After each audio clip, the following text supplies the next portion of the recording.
God bless the great state of Ohio and this honorable court. Thank you, seated. Good morning. Welcome to the Lawrence County Municipal Court. Today is January 5th. Judge Capper. We have a few reviews to do first, and then we'll start with the new cases. So if you're here for a review, come up to the table when the bailiff calls your name. If your name isn't called and you think it should be, go check in with the clerk. Call the reviews, please. Taylor Bryan, Charles Hutchison, James Perkins, Hannah Suttles, Jacob Williams. Taylor Bryan. Taylor Bryan's been called for.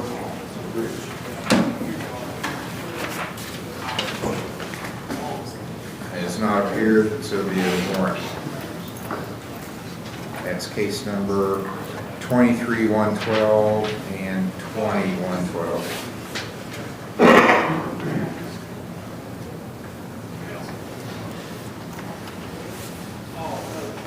Charles Hutchison's not here. Charles Hutchison, 21-584, 19-26-35, 18-12-10.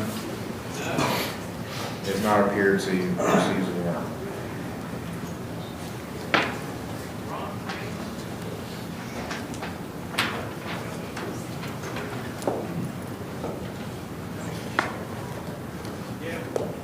James Perkins. Yes, sir.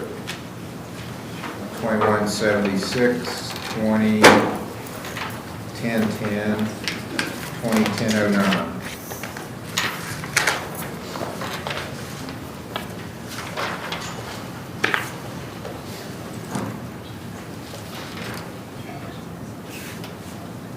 Are you still at hometown? No, I'm home now.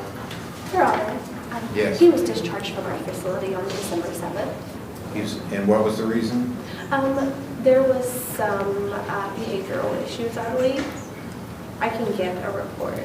Yeah, let's get a report. I want Mr. Perk, do you have a response? Yes, sir. I had already talked to my PO the day prior to me being discharged and had it set up for me to do outpatient services. I'm going through Lawrence County Recovery right now for outpatient services. Who's your PO? Aaron Clay, out of Felony It's not Court. in this court. I'm going to order you to do a urine screen, and then I'll have you back. Let's get a report, I'll have you come back after I get to the urine screen. Yes, sir. You Go need with to see. Mr. Cooper.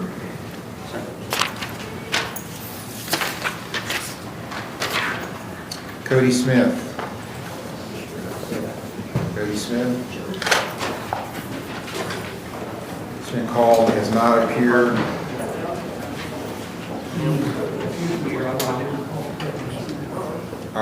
Okay, well, I've got a Cody Smith file. Cody Smith. Cody Smith is on the docket, looks like, for a review today.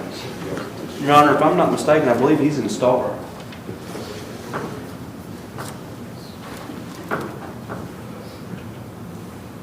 Okay, well, it was set for review today, so it was set for review. I have a place on my desk to review to see whether a warrant should be issued or not. Hannah Suttles, 23-430. It's on an ODI.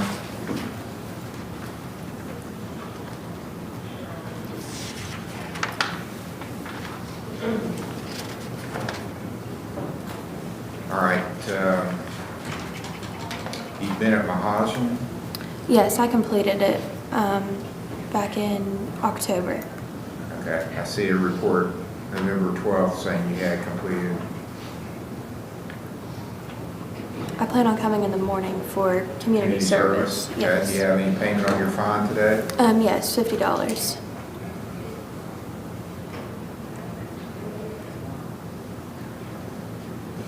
Okay, see the clerk. I will do an additional, it's not clear from the original judgment entry to me, but I'm going to omit her requirement to do the driver intervention program since she did additional treatment at Mahajan. So no requirement to go to the 3-day school. I've actually already did that. Oh, you did? Yeah. Okay, well, I can't change it. But I'm glad you finished the additional treatment. Okay, so I'll set your next, make your payment this morning.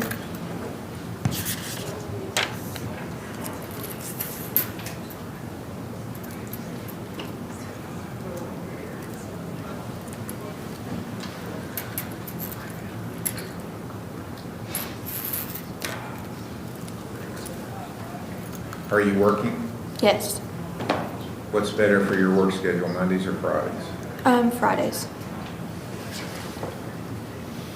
Okay, I'll set it for February the 16th. That will be your next thing. February 16th, see the clerk about your payment. Okay, thank you. You're welcome. Jacob Williams, 22806 and 807. He's at RRS.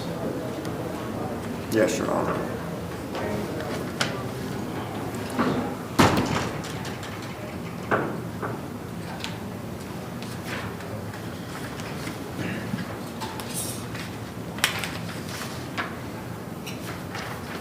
Okay, the report, my summary of it would be you're making some progress, but you still have some things to do on. Yeah. You still have some community service to do. You did some fairly recently. This past month in December, you did some. You Yeah. already paid, all you had to pay was your court costs, but you did do that. Okay, so I want you to continue with your counseling as you're doing it. I think you're making some progress. And I'll see you back on February 12th at 9 a.m. February 12th, 9 a.m. Appreciate it, Thank Your you. Honor. That finishes the reviews. So next are going to be the new cases. So if you have a new case, it's going to be called by the bailiff. Come up to the table to your right. I'll go over the charges with you. This is the allegation the state makes. I don't control what charges get filed. That's the prosecutor's role. So they may not be true, but you need to understand what you're facing. You have a right to remain silent. You don't have to make any statements in court. If you choose to make statements, it's all on the record, so what you say can be used against you if you admit something about your case that's damaging. You have a right to talk to a lawyer, to have one represent you, and if you can't afford one and meet the guidelines set by the Supreme Court, I can appoint a lawyer for you at no charge, except for there is a $25 court cost that's imposed for assigned counsel. You have a right to bail and to make the state prove any charge against you beyond a reasonable doubt. Those are your rights. If you enter a guilty plea or no contest plea, you're waiving those rights, and you shouldn't do that if you don't understand the proceedings, if you want to talk to a lawyer, if you want a trial on your case, or you don't know what to do, you should enter a not guilty plea today. Call the first case. State of Ohio versus Sean Vizentainer, case number TRC 24-9, A, B, and C. Sean Vizentainer. All right, Mr. Vizentainer was cited to be in court today at 9 a.m. It's 9:35 now, it's not appeared. So there's going to be a capias issued to the Ohio State Highway Patrol for his arrest.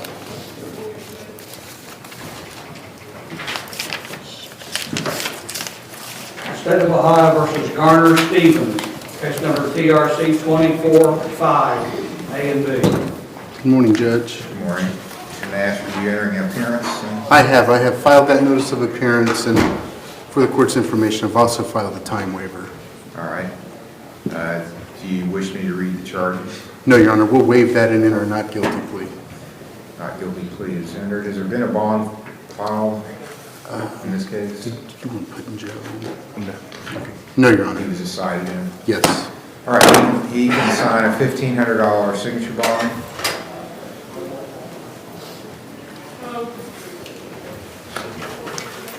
Thank you, Judge. You have a preference as to a pretrial. Let me give you the dates that we're going to be looking Is at. the 29th, does that work of this month? Probably, let me pull it up.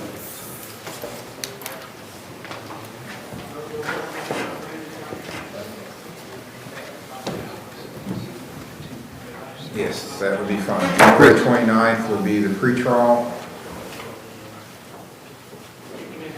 at 10 a.m. Thank you, Judge. You're welcome. Not guilty plea is entered.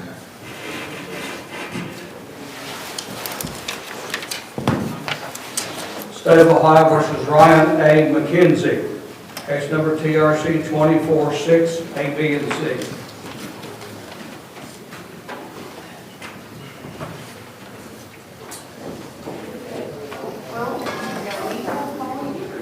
So are you Ryan McKenzie? Yes.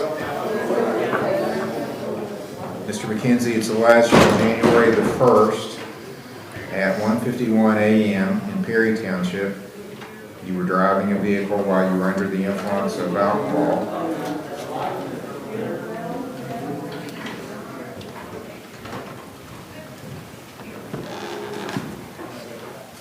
The test score is 0.16. That's a very low test.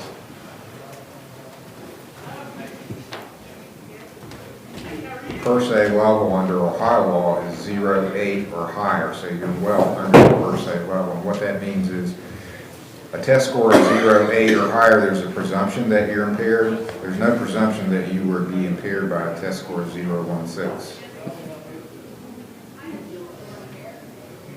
The maximum penalty on this offense is 6 months in jail, $1,075 fine, and a 3-year license suspension. The minimum penalty is 3 days in treatment, $375 fine, and a 6-month license suspension. You're also charged with driving outside your lane. That's a minor misdemeanor. Maximum penalty is $150 fine. And you're charged with having expired plates. That's a minor misdemeanor. Maximum penalty is $150 fine. So you have 3 charges. Do you understand the 3 charges? Yes. Do you understand the rights I explained defendants have? No, I don't understand. You have a right, you've heard this before, but I explained it at the beginning of court. You have a right to remain silent, but what you say is on the record. It can be used against you if you admit something. You have a right to have an attorney, to have one appointed if you can't afford one. You have a right to bail, to make the state prove these charges beyond a reasonable doubt. That's your rights. Do you understand those things? Yes. How do you wish to plead to these charges? If I don't know what to do about it, I You should plead enter not not, guilty. I mean, you have a very low test score. So you should enter a not guilty plea. I don't know all the circumstances, but on the face of it, this is not a per se violation. Okay, not guilty. Do you wish to be considered for a court-appointed lawyer? Yes. Are you working? Yes. What do you do? I'm a welder at CSX. Okay, well, you're probably not going to be qualified for court-appointed counsel, but I have to ask you about your income. Are you paid by the hour? Yes. How much per hour? 35. Okay. Unless you got a slew of kids, you're not going to be qualified for court-appointed counsel. Gotcha. So I'll give you some time. You should get a lawyer on this case. So I'm making note that you will hire counsel. I'm going to let you sign a $1,500 signature bond. Okay. What that means is you're signing a piece of paper that says, I promise to come to court when I'm ordered to, or I'll pay as a penalty $1,500, plus you get a warrant. So just come to court and you won't have to post any money. So you're guaranteeing your own appearance is what that means, your own recognizance. I've entered a not guilty plea for you. How long do you think it would take you to hire a lawyer? Do you have any idea? I have no idea. Okay.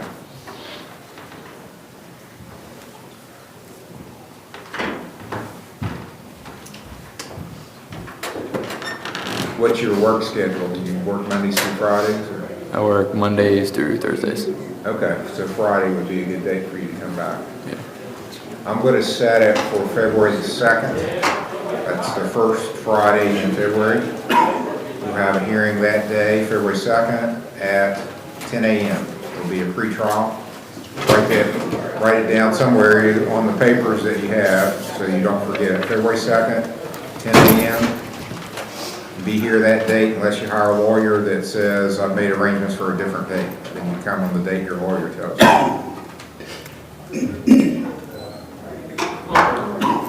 You you are not under an automatic, there is an automatic license suspension that could go in effect on these cases, but that only happens if you test over 0.8, and you did not test over 0.8, so your license is not suspended. Okay.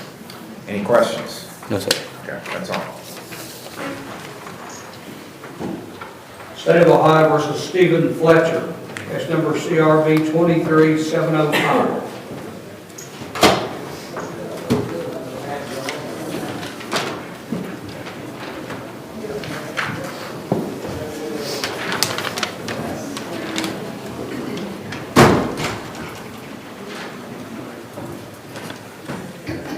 And sir, you're Stephen Fletcher? Yes, sir. Mr. Fletcher, it's alleged that on November the 8th of 2023, you did, in Windsor Township, knowingly torture, torment, maim, kill, or commit an act of cruelty against a companion animal. That's a first-degree misdemeanor.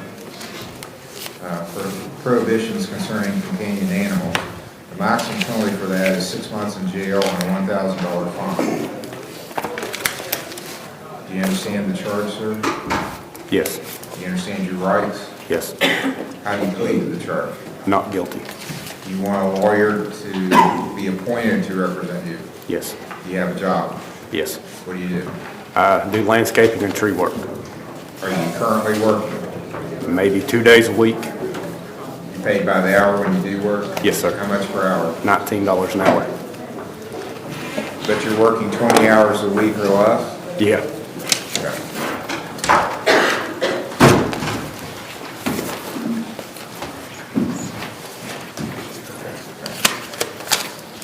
I'll appoint Mr. Stratton to represent you. He's here. We'll have him come in the courtroom and introduce you.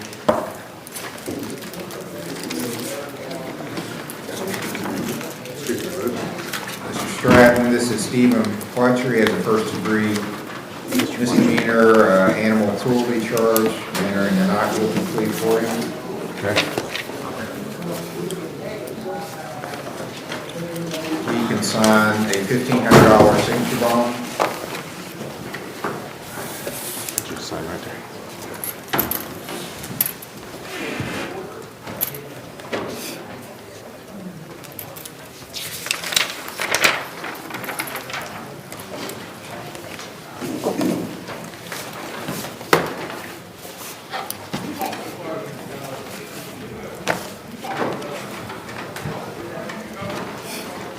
I can set this January the 19th or any time thereafter into the first week of February. Do you have a preference? The 19th will be fine, Your Honor. I think that's a light docket that day. January 19th will be the next hearing, All right. Thank you, Your Honor. and that will be at 10 a.m. Not guilty plea is entered. Okay, thanks. You're welcome. State of Ohio versus Samuel L. Losey Jr., case number CRB 23709.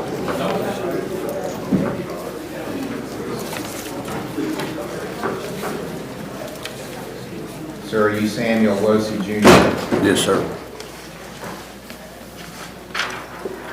Mr. Losey, it's alleged that, and have you received a copy of this charge? Yes. Okay. It's alleged that at Rome Township on October the 7th, 2023, you knowingly caused or tried to cause physical harm to James Markin. So that charge is assault. That's a first-degree misdemeanor. It carries a maximum penalty of 6 months in jail and a $1,000 fine. Do you understand the charge? Yes, sir. Do you understand the rights you have as a defendant? Yes, sir. How do you plead to this charge? Not guilty. You want a lawyer appointed to represent you. Yes, sir. Do you have a job? No. Do you have any income at all? No. All right, Mr. Smith, I'll appoint you. Yes, sir. Entering a not guilty plea for Mr. Losey. Is there any kind of protection order requested here? Yes, Your Honor. Okay, is it any problem for you to stay away from James Markin? He lives across the street, and I don't go to his house, he don't go to my house. Okay, well, continue that, just avoid him. I don't want there to be a an allegation that something else happened while we're waiting to get this resolved, so just stay away from it. Don't contact him, don't post things about him.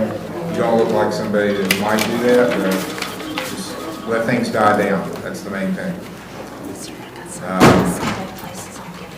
I'm setting cases January 19th or after. Yes, I'm good the 19th or the 26th, Judge, either one. Let's do the 26th. I can do that. January 26th, pre-trial, 10 o'clock. He can sign a $1,500 signature bond with a protection order issued to stay away from market.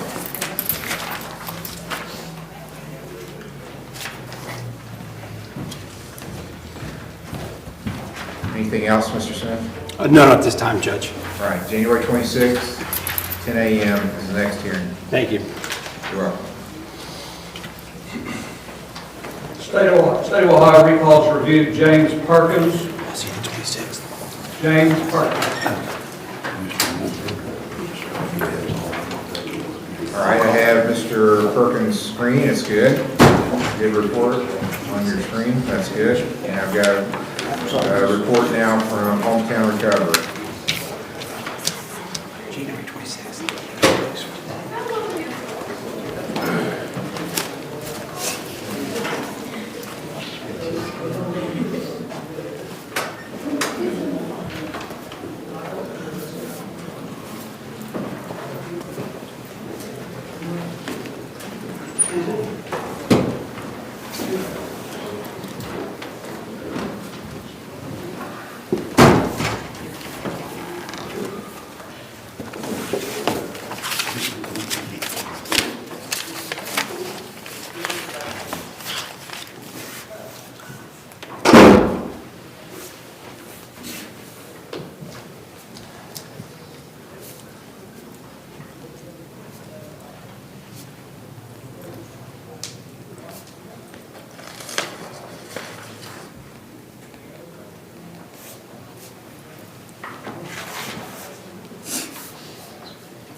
Am I allowed to get a copy of that, Judge? Please. Yes.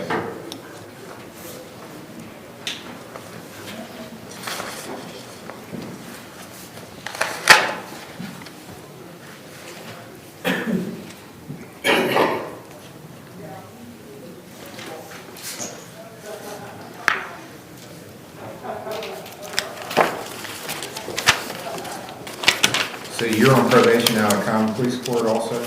Yes, sir. It's only probation, none one. You've got a bond at the police court. Yeah, because I went to jail for a warrant a couple weeks ago. But Sheila, I was talking to the clerk a few minutes ago about it.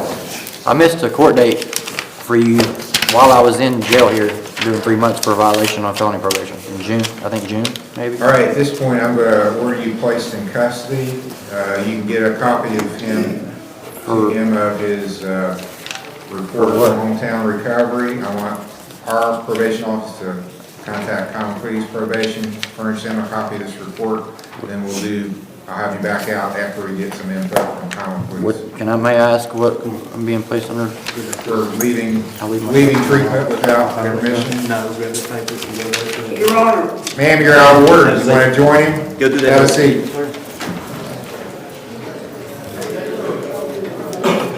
I'll recall his case after we get input from Common Pleas. You can make a copy of this and give it to Mr. Perkins and contact Common Pleas. Hey, Jesse.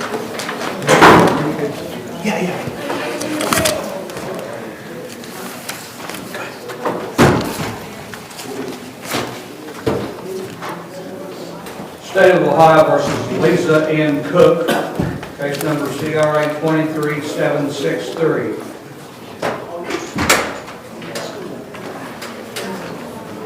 It's Mr. Delauder's case. It is, Judge. I have the screen, which was good. That's good. She also provided me, Judge, today with some records from her outpatient provider, and it was also showing negative drug screens.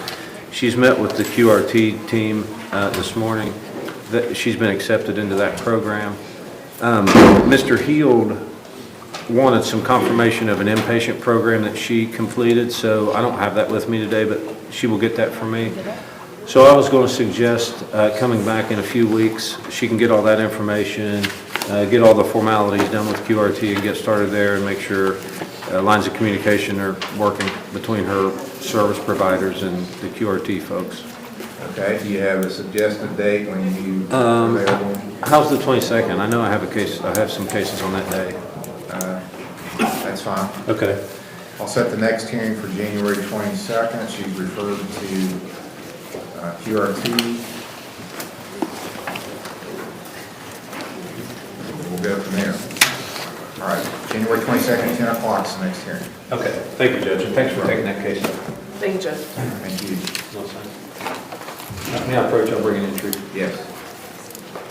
Please, I'll do it. What's the date on that, Chris? January 22nd.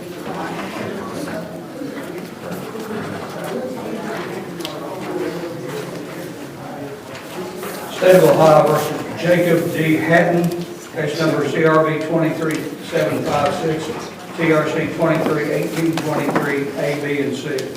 Mr. Scott's case. Jacob Hatton. All right, this is a pretrial Mr. Scott's case, Jacob Patton. Jacob Patton, come into the court. Let me see if he's out there, Judge. Well, he needs to be in the courtroom. If you've got a pretrial, we're not going to do those out in the lobby. Come into court, please. Jacob Patton!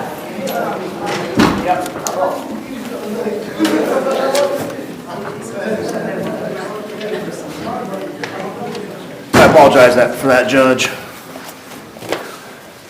I believe this is the first pretrial on Mr. Hatton, charged with an assault. The state and I were briefly starting to discuss it, and we both got sidetracked. Mr. Scott, I'd appreciate it if you not bring the coffee in the courtroom. So certainly, Judge. Thank you. We've also got an OVI.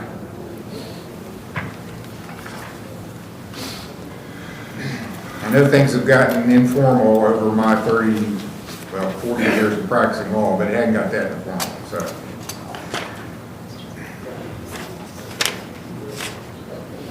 So what can we do here? Well, I want to check and see if the alleged victim's here on the domestic. Is Maya Napier Gordon here? Maya Napier Gordon?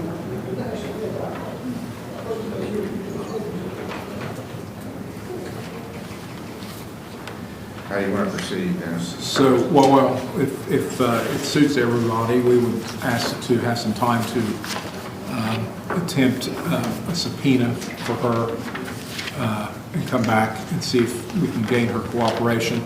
And in the meantime, we also have the OVI case that's pending, and don't know how Mr. Scott wants to proceed on that.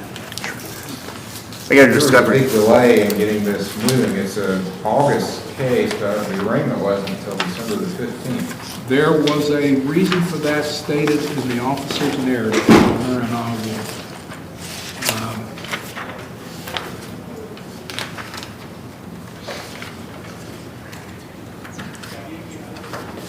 the circumstances were, the officer says that Mr. Hatton was not charged immediately given additional circumstances that took place at the party and their impact on Mr. Hatton's occupants. There were other vehicles, other people in the vehicle.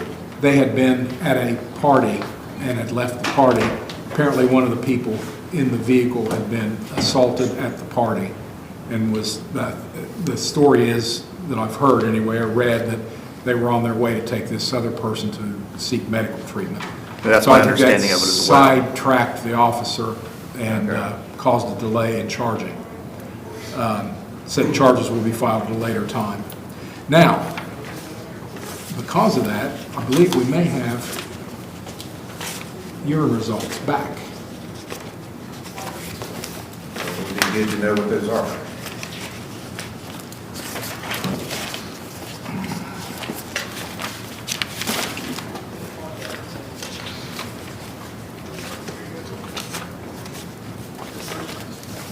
Yeah. So the urine results showed they were, it was tested for urine, for alcohol in the urine, and that was .124. And also tested positive for THC metabolite. So. Okay. Yeah, as I mentioned, Judge, State and I were discussing this one, and we both got sidetracked pretty quickly. So we may need to reset this one. Phil and I talk on it and see what we can potentially do with it. All right, I'm looking at January the 19th or after for next hearing. Do you have a preference?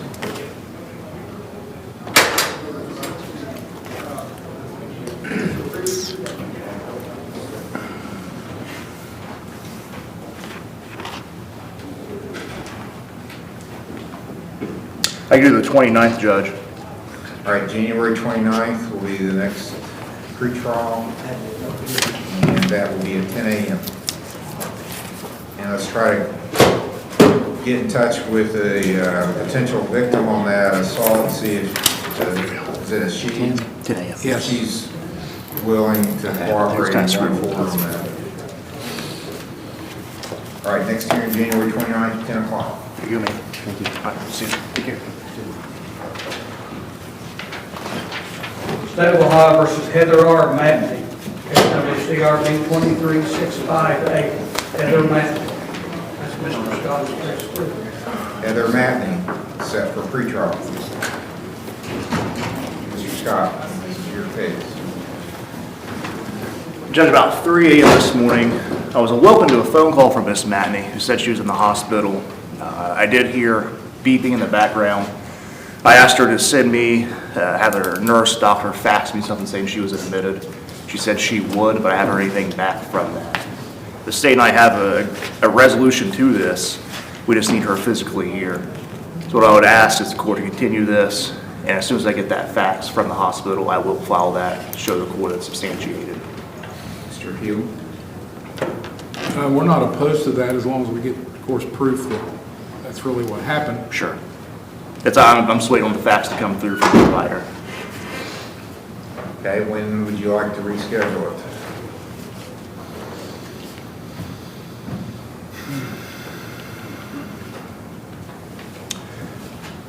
Can do the 12th on this one, Judge. That's next Friday. Okay, that's fine. January 12th, at defendant's request for another pretrial at 10 o'clock. Need a time waiver, Phil. Yeah, I'll give you one to fill out, okay? Okay, we've got some teleconferences to do at the jail. On there now. State of Ohio versus Nathan C. Beaver, case number CRA 21257. Kimberly Dameron is on that. All right, sir, are you Nathan Beaver? Yes. I'm Judge Capper at the Lawrence County Municipal Court. This is your arraignment hearing. Did you get a copy of the charges? Yes. You have a right to remain silent. You don't have to say anything. If you do make a statement, what you say is going down on the record, and it can be used against you if you admit something that's damaging to your case. You have a right to have an attorney, to have one appointed if you can't afford one. You have a right to bail and to make the state prove this charge beyond a reasonable doubt. Do you understand those things? You've been charged with a possession of drugs charge. It's alleged that this happened in Union Township on May 29, 2020. So this is an old case. That you, at that point, were knowingly in possession of methamphetamine. That's a Schedule II substance. So the maximum penalty on this is a year in jail and a $2,500 fine. You understand the charge? You understand the charge, sir? Yes. And you understand your rights? Yes. What, do you have the money to hire a lawyer? No, I do not. Do you have a job? No. No income at all? I'm on disability. And that's your only income? Yes. I'll appoint Mr. Steyer to represent you. It's an old felony 5 possession charge from 2020. What's the state's position on bond? Well, I think it might be important for Mr. Steyer to speak to his client about the circumstances and what's happened since 2020 to assess current need for him to have, maybe seek some treatment. If I can take a look at the court's file, I can attempt to contact him if the case recalled. Okay, we'll recall this. I just want to ask, Mr. Beaver, are you still living in Patriot? Yes, I have a. All right. All right, I'm going to let your lawyer call down, talk to you by telephone, and after that's happened, I'll have you back on the teleconference and we'll decide how we're going to go forward. And I would ask the jailer, if you're listening, to hold him out for a moment, please.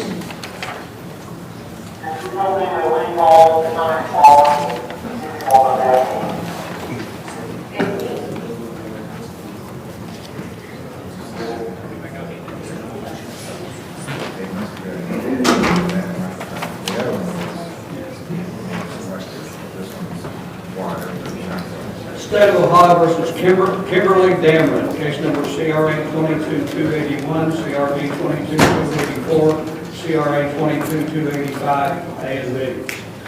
Melissa Dempsey is on deck. Ma'am, are you Kimberly Damron? Yes, sir. All right, Ms. Damron, it's alleged that you had failed to appear. I was in Lake Correctional Center.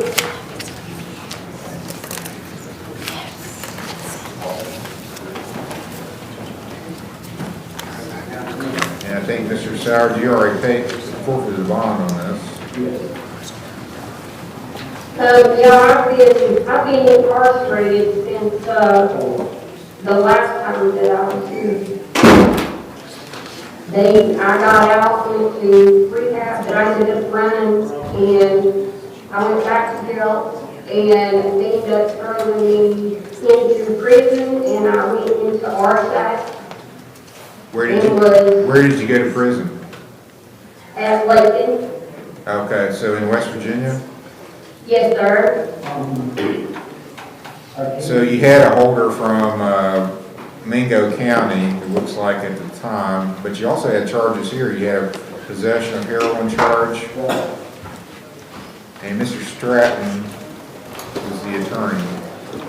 So Mr. Stratton is here today, so what I'm going to do, I'll reappoint him to represent you, have him talk with you about this, and after that's happened, we'll decide how we're going to go forward. Mr. Stratton, can you come forward, please? This lady's name is Kimberly Damron. Yes. 22 case number, so it's been a while. She had bond here on a possession of heroin charge. She also had warrants out of Mingo County, West Virginia. She did not come to court here when she was ordered to.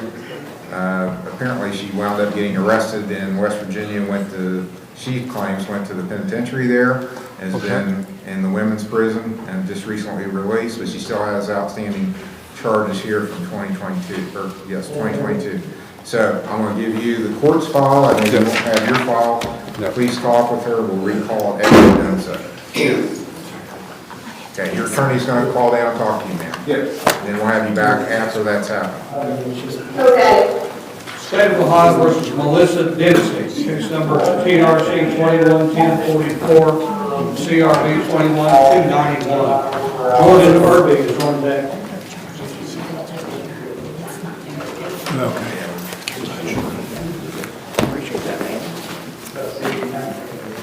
This is Mr. Thompson's case. Melissa Dempsey, she had failed to appear for a sentencing hearing. November 20th, 23, Mr. Sowers was on the bond. You picked her up. I believe, was this the one in Gulf Shores, Alabama, yes, sir. All right. So I'm going to release you from your bond and thank you for your work. All right, Ms. Dempsey, your attorney, Mr. Thompson, is not here today. So I will reschedule this for a hearing and advise advise him that you will be here on Monday, the 8th. And I'm going to give you a new bond. I'll set your bond now at $3,000, cash or surety.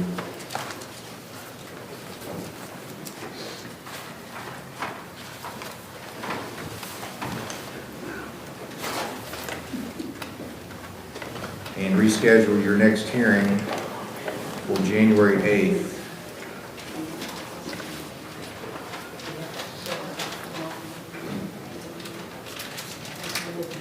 Pre-trial on sentencing.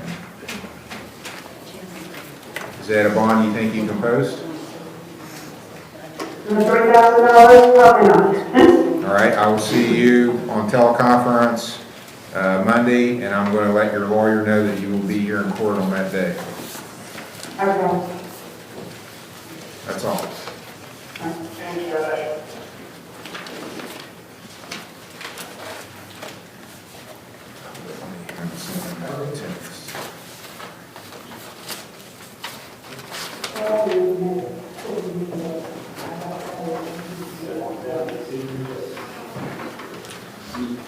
So, and also to the sheriff's office, if you're listening in, I don't know if you changed your headset or what's happened, but the microphone that you have now on the headset is like wide open. I mean, anybody anywhere close to the headset, I can hear talking. It's very distracting. Now, the one you had before was very proximate. We only pick up the person that was wearing the headset, what they had to say. So I don't know if that's the problem, but it's causing a problem on this end. We need to adjust that somehow.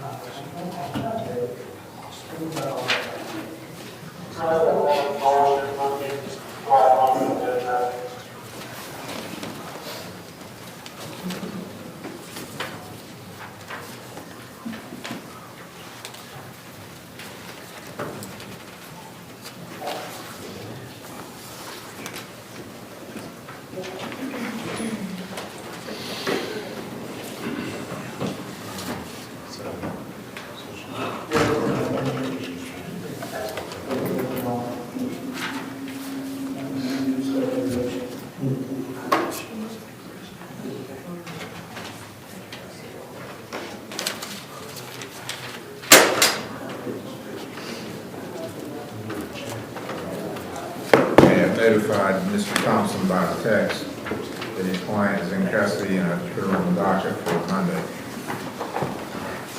Okay, did you hear, officer, could you hear what I said about the background noise on the headset now? Yes, sir. I'm trying to look into it now, sir. Okay, yeah, it just seems to pick up everything that's in the room. So anybody in the background talking, I can hear them very clearly. It's very hard to pick up exactly what the prisoner's saying because I've got so much interference from background noise.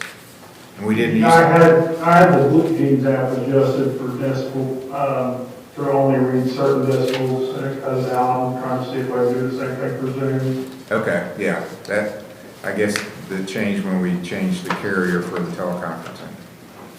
Thanks. He would just like for us to mute, sir. I'll look at this for a few minutes and then we'll get back on. Okay. We've got some things we can do here and we'll come back to you. Okay, thanks, sir. Thank you.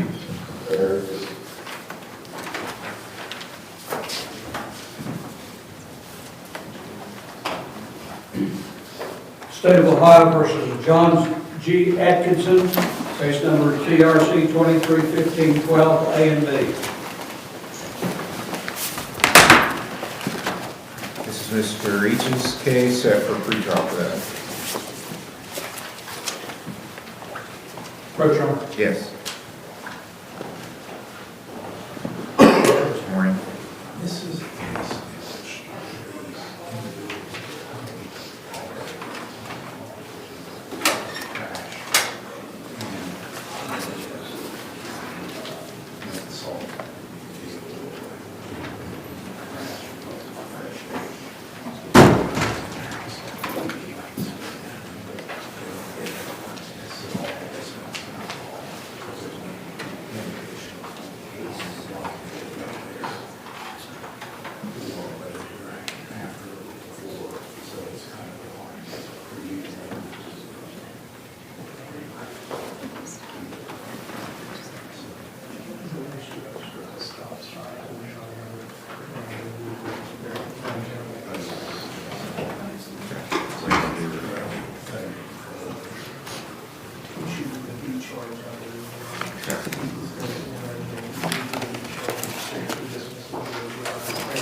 All right, this case is 23-15-12 A and B. The state says it has difficulty proving that Mr. Atkinson was impaired at the time the vehicle was actually being operated, so they're willing to dismiss the A case if he will plead to the B case, which I understand he will.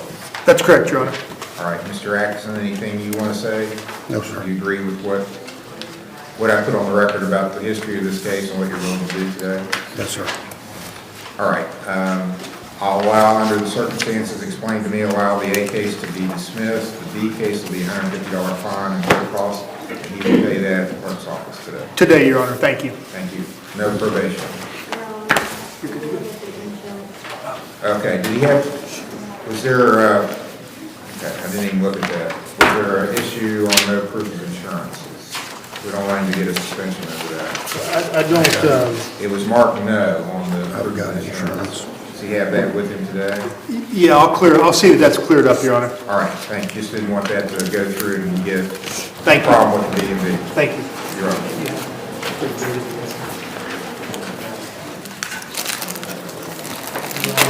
You were ready to have another shot at this, I think I got it adjusted. All right, thank you very much. We'll go back to the jail now for some more arraignments. State of Ohio versus Jordan Irby, case number CRA 23771. Crystal Gonzalez is on deck.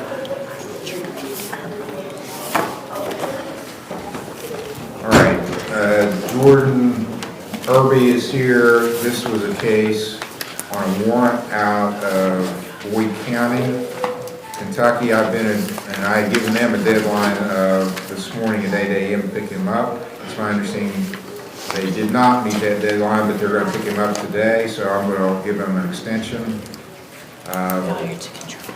I'll order, if he's not picked up by 6 p.m. today, that he be discharged. So it's my understanding that they will pick you up before then. So just to make sure he is gone from the jail, I'm going to put it back on my docket for Monday, January the 8th. And he should not be in the jail either way. He should either be released by the jail or picked up by Boyd County before 6 p.m. today.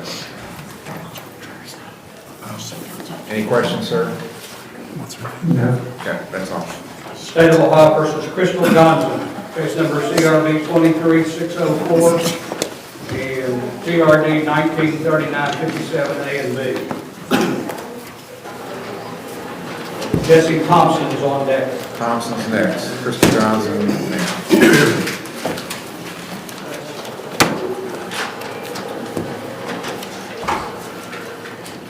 And this was a failure to appear for a pretrial, 23604. She had a bond up with Mr. Sowers. And your team, I should say, picked her up, and she was in Huntington, She was, Your Honor. and you're asking to be released from the bond. I am, Your Honor. She'll probably mention me writing a wrong court date on a card, and that is factual. I did write in the very beginning when I wrote the bond, I wrote the wrong court date, and I think I notified you, and I notified her and told her it was okay just to go ahead and come in on the next day. And I think it was November the 1st is when I had communication with them about that. And they failed to come in, and I've repeatedly talked to her over the months, trying to get her to come in, and to no avail. And she's moved at least once, maybe twice in the meantime. So she's definitely been trying to avoid. All right. Ms. Gonzon, do you feel like probably a good idea for you to have a lawyer now? You didn't have a lawyer before, did you? Yes, sir. I thought that I had already pled guilty to saying I was guilty, and I did my mental health stuff.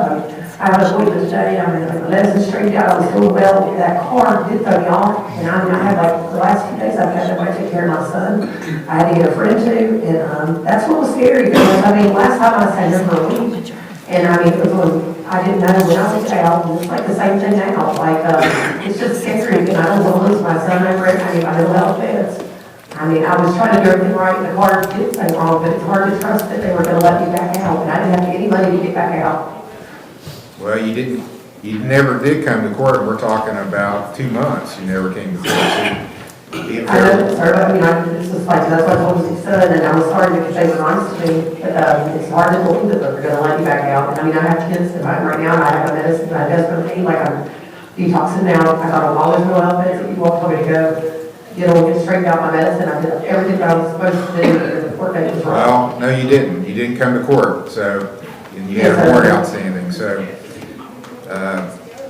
you probably need a lawyer now. So, are you working? Do you have any income? I have none, I just got a job, but, I was supposed to go to a fingerprinting on Wednesday. And that didn't happen. Yes, sir. I'll appoint Mr. Morford to represent you. I'm going to have him call down and talk to you, get the reports file to you, and then I'm releasing Mr. Sowers from his bond. Is there any way for me to go home today? I have an appointment, my medicine. Well, we'll see. We're going to go forward and we're going to have additional hearings. I know that's what you're all about, is going home, but we're going to have to deal with some of the other things, other issues before we decide whether you're going home or staying in jail. So we've got a lawyer now. Ma'am, talk to your lawyer and then we'll come back on the record. Talk to your lawyer, then we'll come back for a hearing, decide how we're going to go forward. So the jail can hold her out for a telephone call. Mr. Morford will call down shortly. Thank you, Your Honor. You're welcome. State of Ohio versus Jesse Thompson, case number CRA 23775. Shane Hatfield is on deck. On that charge, when she got to be here, I think we already took it to her injury and she got it. All right, this is similar to other gentlemen. You're Jesse Thompson, correct, sir? I gave Boyd County a deadline to pick you up today at 8 a.m. They failed to meet that deadline, but they did call and ask for additional time and said they could pick you up today in the afternoon. So I'm going to give them till 6 p.m.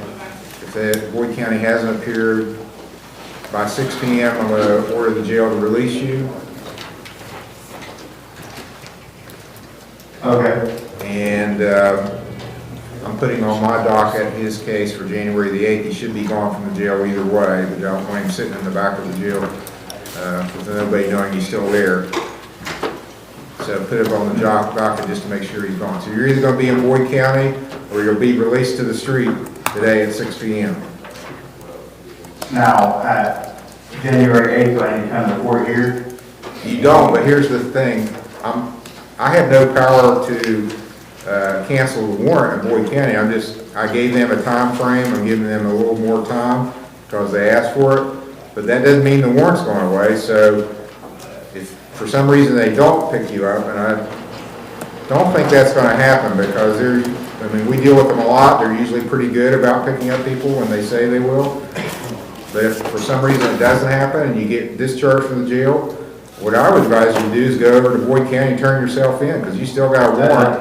And it's a felony warrant. That means that warrant is good in all 50 states and most countries. So there's really nowhere for you to go hide out unless you go to one of the countries that doesn't have an extradition treaty with the United States, and you probably don't want to live in one of those countries.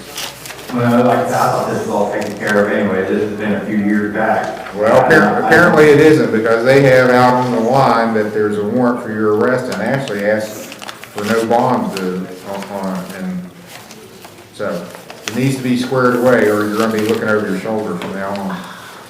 Yes, sir. Okay. So you're getting out today. You're either getting out or going to Boyd County today. So. Okay. State of Ohio versus Shane Hatfield, case number CRB 18-1009. Nathan Beaver is on deck.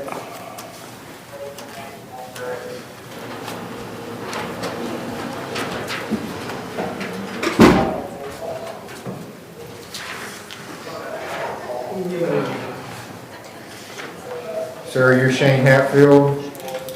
Yes. Are you still in Judge Howard's drug court? No. Did you get kicked out? I graduated, not actually for about 6 months ago. Okay. Well, you've got warrant, you've got a warrant out of this court, and this isn't the first time. You failed to appear for a hearing for review on December 9th, 2022. Then the next hearing was January 13th of 23. Apparently you came in after that. Did not appear for that hearing. Got a warrant. Got arraigned January 20th. Didn't appear January 27th.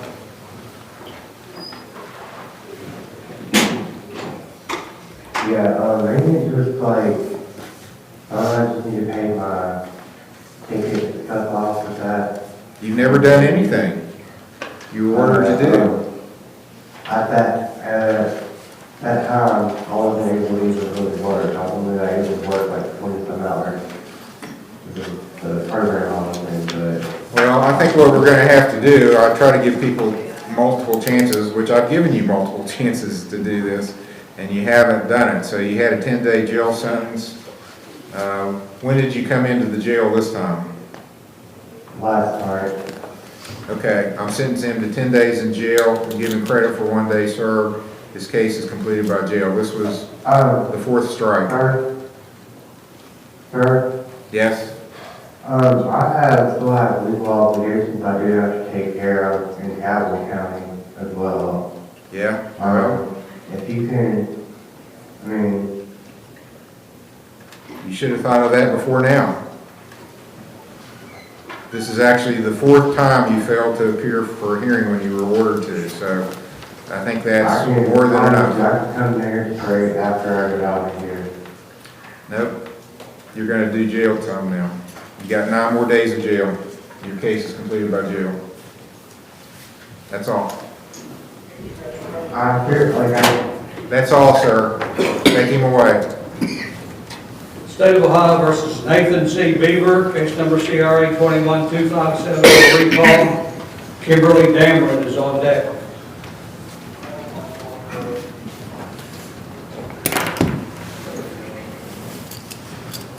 Are you going to be representing Nathan Beaver?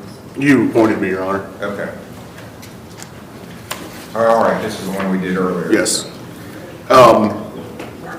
Spoke to Mr. Beaver. He does have a medical card and is willing to speak to somebody regarding treatment. I'm going to ask for an OR bond, although this is an old case it's a 21 case number based on a May of 2020 stop. There was never a summons issued until this morning. Well, I don't know if it was issued this morning specifically, but it was issued in connection to this being set this morning. He was not, as far as I can tell, was not cited or summoned at the time of the incident, was just let go. It was eventually filed and set for arraignment, but no summons was ever issued. I guess a warrant was issued at that point. He was picked up on it. But he had no reason to have been aware of this until he was picked up on the warrant. Mr. Healy? Well, I think Mr. Steyer's correct. It looks to me like that the incident is alleged to have occurred on May 29, 2020, but wasn't filed with the court until 2021, and I think maybe that had something to do with the results not being available or something like that. We are interested in Mr. Beaver determining whether he needs to have treatment at this time, as far as whether he's willing to be assessed. He is willing to be assessed. Okay. And he does have an Ohio medical card. He's in Patriot. So he's lived in Patriot, which is my understanding is up in Gallia County. Toward Gallia County, anyway. He said he lives in Gallia County. I'm not sure if Patriot straddles the line like. It's out there. Yeah. It's deep. It's a long ways from everywhere. So I don't know if we have a provider that's anywhere near there. Is in Galfois. Is there anyone here from Cardinal today? Anyone from Cardinal? No. Have you ever been to treatment before, Mr. Beaver? Have I ever what? Had treatment before for substance use? No. And you have an Ohio medical card? That's what he indicated to me. Okay. Anyone else got a facility in, well, let me ask you this. Between Proctorville and Galfois, which one's closer? Yeah, please. Do you have a facility in? We have a facility on the list. Okay. And that's hometown, right? Yes. Okay, I'm going to order you to hometown recovery for treatment as a condition of your bond. And I'll make the bond $2,000 signature bond. So you're going to get out of jail today. Can you call down and talk to him while he's still in custody and get things started? Yes. Okay. Someone from hometown recovery is going to call you while you're there to jail to talk to you about getting assessed and starting treatment if it's indicated. Okay. Then you have to come to a hearing in the court in Chesapeake. Do you know where the court's located in Chesapeake? I think I do. You know where the flea market is in Chesapeake? Yes. Okay, it's across the street from the flea market. Okay. Everybody knows where the flea market is. Maybe a couple weeks. I'm available 19th. I'm setting your next hearing 2 weeks from today. So what I want you to do is do what they set up for you for counseling, and then come back to court 2 weeks from today, January 19th. If you do the counseling, you can and are successful at it, if that's what they think you need, you can get this case dismissed. You won't have any record at all. So that's a really good deal. Do you have a cell phone, sir? Yes. Can you give me that number? 740-645-6580. Okay, I'll put that in my phone. I'm going to send you a text message when you get out later on. Text me back and we'll speak further, okay? Okay. Thank you. Colonel, what is the amount of the bond? 2,000 OR, What is the council? hometown recovery. Okay, that's all. Thank you. You're welcome.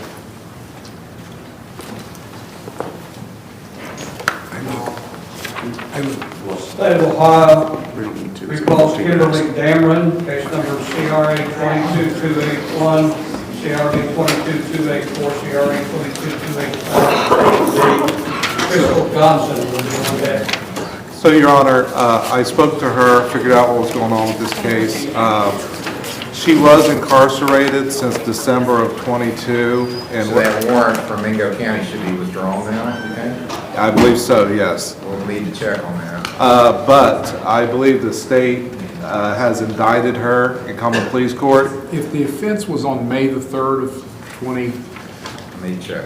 2023,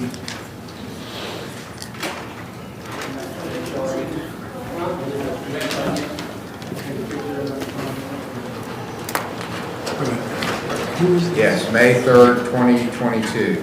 so she's been indicted on that. I So think she'll we go did to the that. common pleas for arraignment. Yes, and there's a warrant for her There's a from common warrant. pleas. Okay, ma'am, so you're past this court now, so you're going to go maybe next Wednesday. I believe it probably will be. You're going to be at the court across the street from the jail there, the common pleas court. Your case moved from this court. You got an indictment from the grand jury. The matters here, is there any, so there's an A, a B, 3, I think. there was a misdemeanor obstructing official business. Do you know if that? That was nollied also. Okay. So I'll dismiss 285A and B and nolly 284, the misdemeanor case. So there's nothing left here in this court. There's not, Your Honor. I just want to make the point that Mr. Sowards had to pay the bond on He this. did pay the bond on this. Yeah, so I don't know if the court wants to do anything about that. So I thought I would just mention it. So. Okay, I'll take it under advisement. I don't know if I can, what I can do on that. Yeah, I don't know. Case number is 22285, A and B, and then there was a CRB case number. 22-284 CRB. That was, yeah, a year and a half ago. Bond was filled. Okay, ma'am, you're going to go on to the common police court now. So all these cases are dismissed, Your Honor? Yes. Yeah, thank you.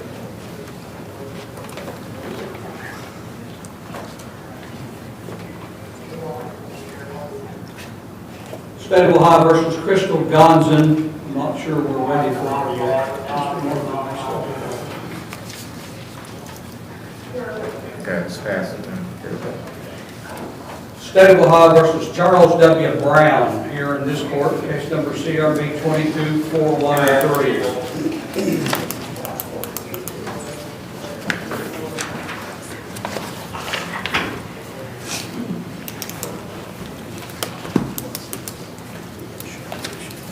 Okay, Charles Brown is on a bond forfeiture. Are you asking for more time?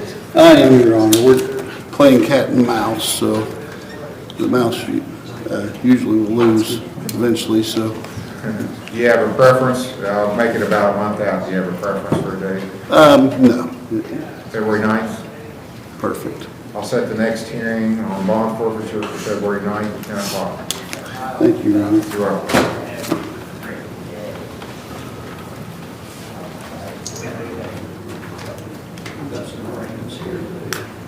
Okay, we have some more arraignments. State of Ohio versus Bradley Hensley, case number CRB 2412.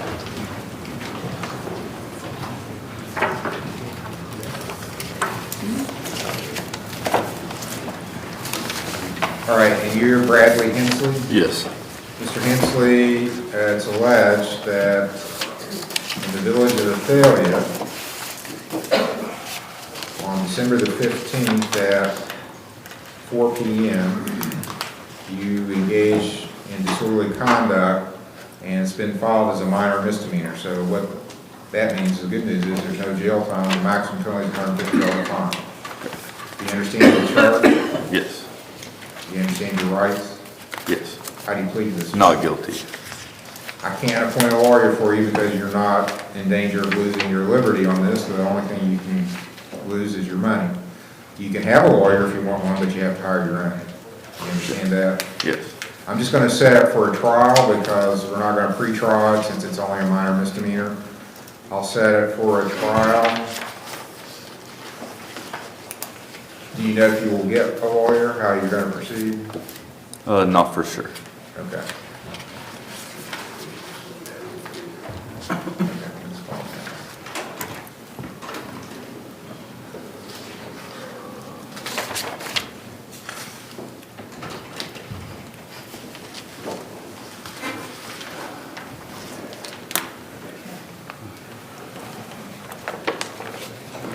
All right, I'm going to have to set it for the 12th, January, so next Friday, January 12th at noon for trial.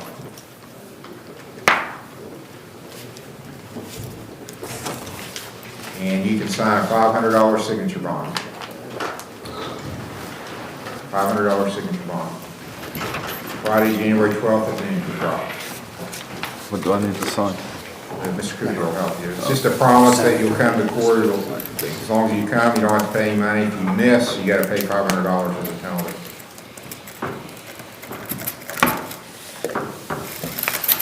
Any questions, sir? No. If you have witnesses you want subpoenaed, you can have that done at the clerk's office. Otherwise, you need to have your witnesses here that you want to testify next Friday at noon.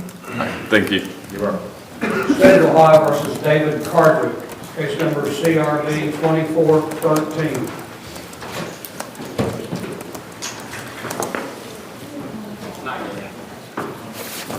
And this, I think, is a co-defendant of the previous gentleman. And you're David Carter? Yes, sir. Mr. Carter, it's alleged that in the village of Athalia, on December 15th at 4 p.m., you were engaging in disorderly conduct. That's a minor misdemeanor. Maximum penalty is a $150 fine. You understand this charge? Yes, sir. You understand your rights? Yes, sir. How do you plead to this? May I ask the court a question, sir? Yes, sir. If I plead not guilty, I'll have to come back on January 12th, is that correct? Yes, unless there's, well, yes, we'll just say Okay. yes. If I plead no contest or not guilty, can I pay the $150 fine and it goes away? I haven't assessed a fine yet, so Or that would be the maximum. I apologize, sir. Doesn't have to be $150. I apologize. That's the most the court can impose is $150. The reason why I'm asking, sir, I have an appointment in Florida, which I am a resident of. I see that. Somehow or another, this whole thing got way out of proportion. I was simply trying to have a conversation with the young man that you saw prior. Your Honor? Yes. If the other young fella's still here, if it could be recalled, maybe there's a solution to this that might end the problem today. Okay, see if, Mr. Cooper, see if we can find him.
All right, go on.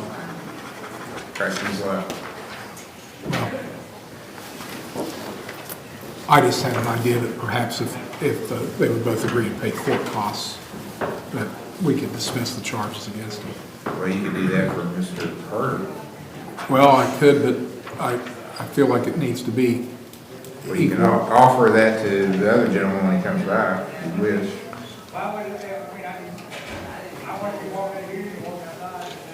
Well, that's fine. We'll do that. Okay, the state's willing to dismiss this if you pay the court costs. Yes, sir, Your Honor. You're agreeable to that? Yes, sir. Okay, you can do that today. Yes, sir. See the clerk's office to the right. I'll dismiss it upon payment of court costs. Thank you, sir. You don't have no record. Thank you, sir. You're welcome.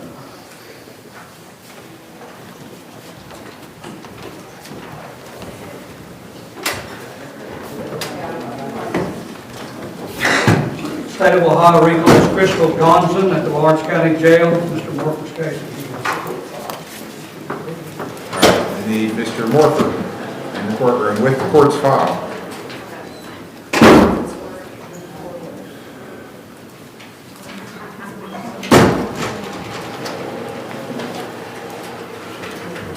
Mr. Morford, come into court, please.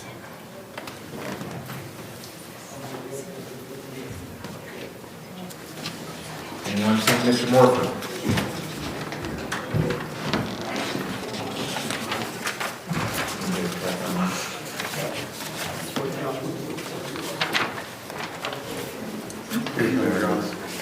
All right, here he is.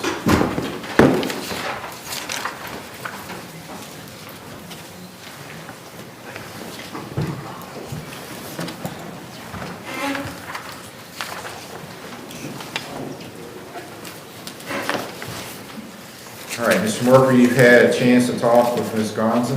I have, Your Honor. How do you want to proceed? I'm not real certain. I think from the court file on the misdemeanor shoplifting charge, it appears that you made a referral to Valley Health. I think what happened probably was that she entered pleas of guilty and was going to go to treatment, and if she completed treatment, she might get a more favorable disposition. But I don't have a file on, I see that you appointed me October 23rd, I believe. It wasn't treatment, it was, mental health help. It was, mental health meds, and, I went to ADHD instead of health, because he said health, he named off a few, and ADHD was one, and I wanted going to ADHD. I still go there, I have my appointment today, another appointment today. I finally got back on like a whole event, I've been taking that for about 2 months. Okay, ma'am, that's incorrect, because I would have ordered substance use. You tested positive for methamphetamine and cocaine, so I would have And I'm ordered going any to substance. Matt, that's what I started at ADHD, sir. You did. That's what I'm saying now, I'm on the Matt, I've been on it for a few months now. Judge, I explained to her that there's nothing in the court's files that indicates that she went to Valley Health or anywhere else for an assessment or treatment, but she claims that she did inpatient Valley Health and then outpatient follow-up at Huntington Health Group. The Valley Health will not take me. I've been to Valley Health before, they had kicked me out like about last year, some point where my psych meds I wasn't taking, and it was a doctor there, they don't do inpatient. And then I went inpatient right after I came to court, I brought the court this way on file, but he didn't require me to go admission, it was just my decision for 30 days so I could get my psych meds fixed. And where was that? Newest of life, it's actually my friend Justin Pond, he's over in West Virginia. And it was just because I tried to get the support and I need to restart my meetings and all that stuff, because I was having a difficult time. See, I had 8 years clean before my mom passed away last year and all this stuff. I hadn't been in trouble in 15 years, nothing. I stopped taking my medicine and went to, and so I was trying to get back on track, that's what I've been trying to do now. I really just want to go home to Virginia where my family is. What family I have left. I believe you said a $3,000 bond, did you? I haven't set a bond yet. Okay, so That was on I was that. gonna say, I don't have any money, I got barely, I was getting ready to start a job, I'm like struggling. Well, I have no confidence that she would come back to court on a signature bond. Is there any bond at all that you could post, ma'am? I don't know who Boston will do, but, I mean, if it's only salaries over here, I don't think he's going to do it again. He said, just now, he probably, you know, I don't know. I don't have any money at all.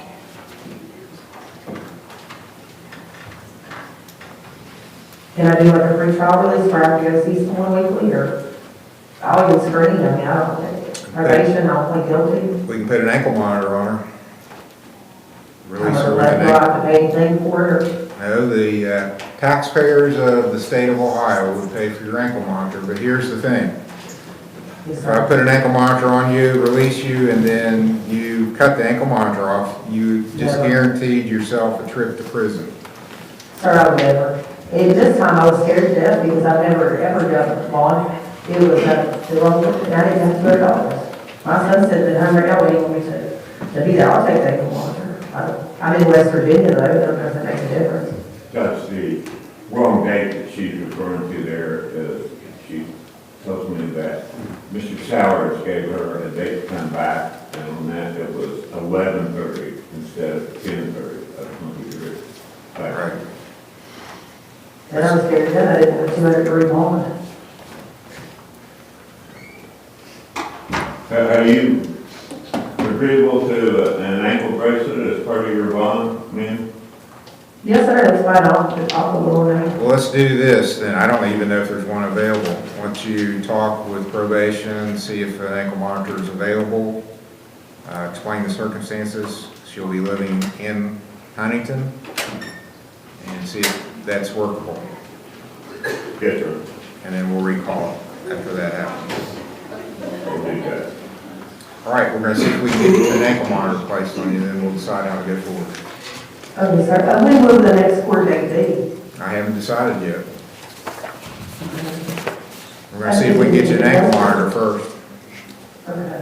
What if there's not an ankle monitor, sir? then that's gonna be a problem. We'll address that. I'm going to go call the adult probation office and see if there's a monitor available, and then we'll be back with Judge Capel on the record. Okay, thank you. You're welcome. State of Ohio versus Stephen C. Whitfield, case number CRB 23770. Stephen Whitfield.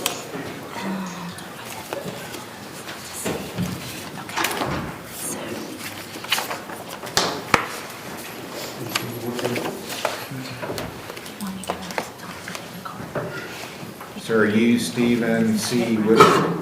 Yes, sir. Mr. Whitfield, it's alleged that at Rome Township on December 18 of 2023, you knowingly caused or tried to cause physical harm to Jenna Lee Roberts, and that Ms. Roberts is either a member of your family or a member of your household.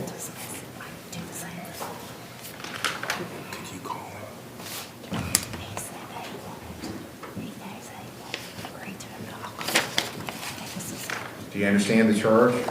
Yes, sir.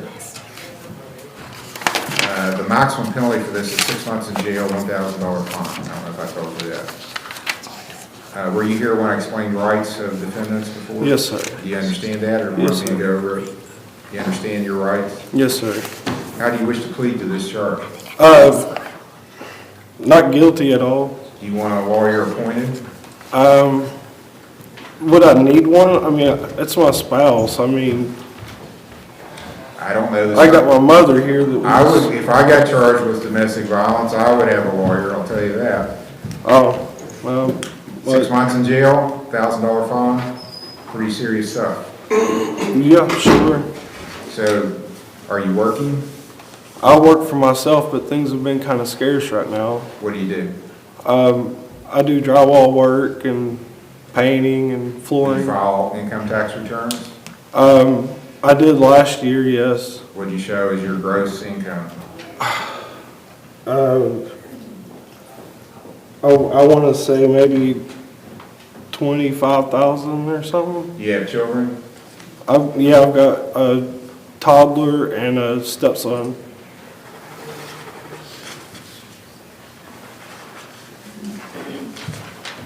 I'll appoint Mr. Scott to represent you. Thank you, Judge. We're going to plead not guilty at this time.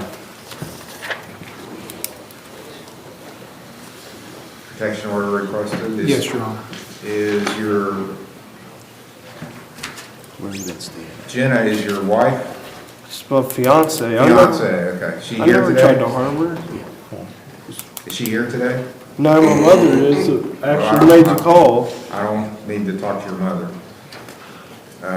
Is there a protection order requested? No, I stay with We my are, fiance. Jasmine's gone after I us. live with her. We're together. Even still? Yeah, we're still together. We live together. Judge, my client's representing that they're still living together voluntarily, her and the alleged victim. Can you get a hold of her then? Tried calling. Okay, once you talk with him, I'll have the prosecutor try to get a hold of her, then I'll decide on the issue of bond protection order later. So we'll recall this later in the docket. Okay, don't call. You want the court's file? Please, Judge. We'll call that later.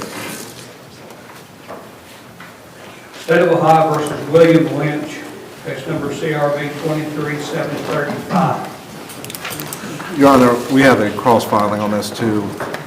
Who's the other person? Jessica Coyman. Yeah. Mr. Smith, Yes, I'm Mr. Lynch, Judge. William Lynn is 23735. State of Ohio versus Jessica N. Coyman, case number CRB 23734. So Mr. Smith actually represents Mr. Lynn. He does. I represent And this. you represent this. Jessica Coyman. I believe Mr. Lynch, Judge. That's 23734.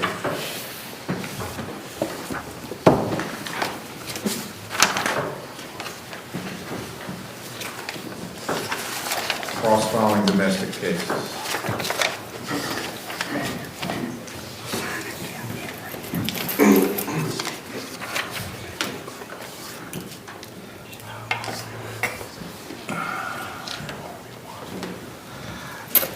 Your Honor, I think the state has agreed that if there's no problems in 90 days, that we'll dismiss both cases.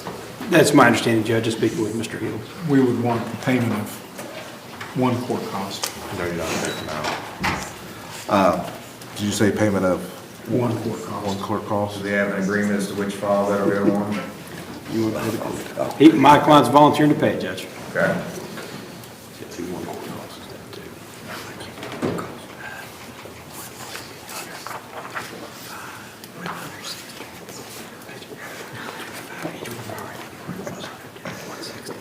So that would be April 5th? Is that a good date? That should be, Judge, let me check real quick. I can't imagine. There's no protection order, so on those, I'm willing to let it be dismissed in without appearance if there's no further problems and the one cost has been paid. Okay. That's, yeah, Judge, I am available just in case we have to be here that day. April 5th. If you pay that $160 before, then you have to show up there. And am I correct, is it $160, the $135 plus additional $25 for the court-appointed fee? Can you tell me what the cost is?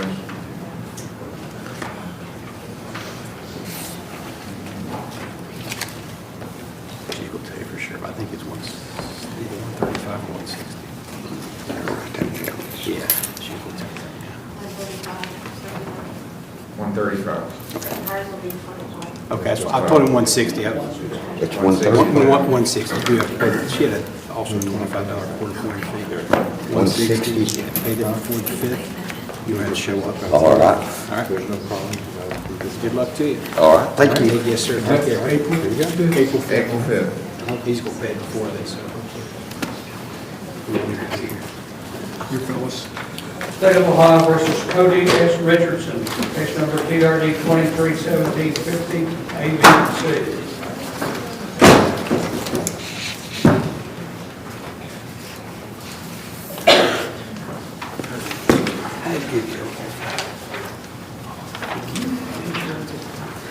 His ticket said yes.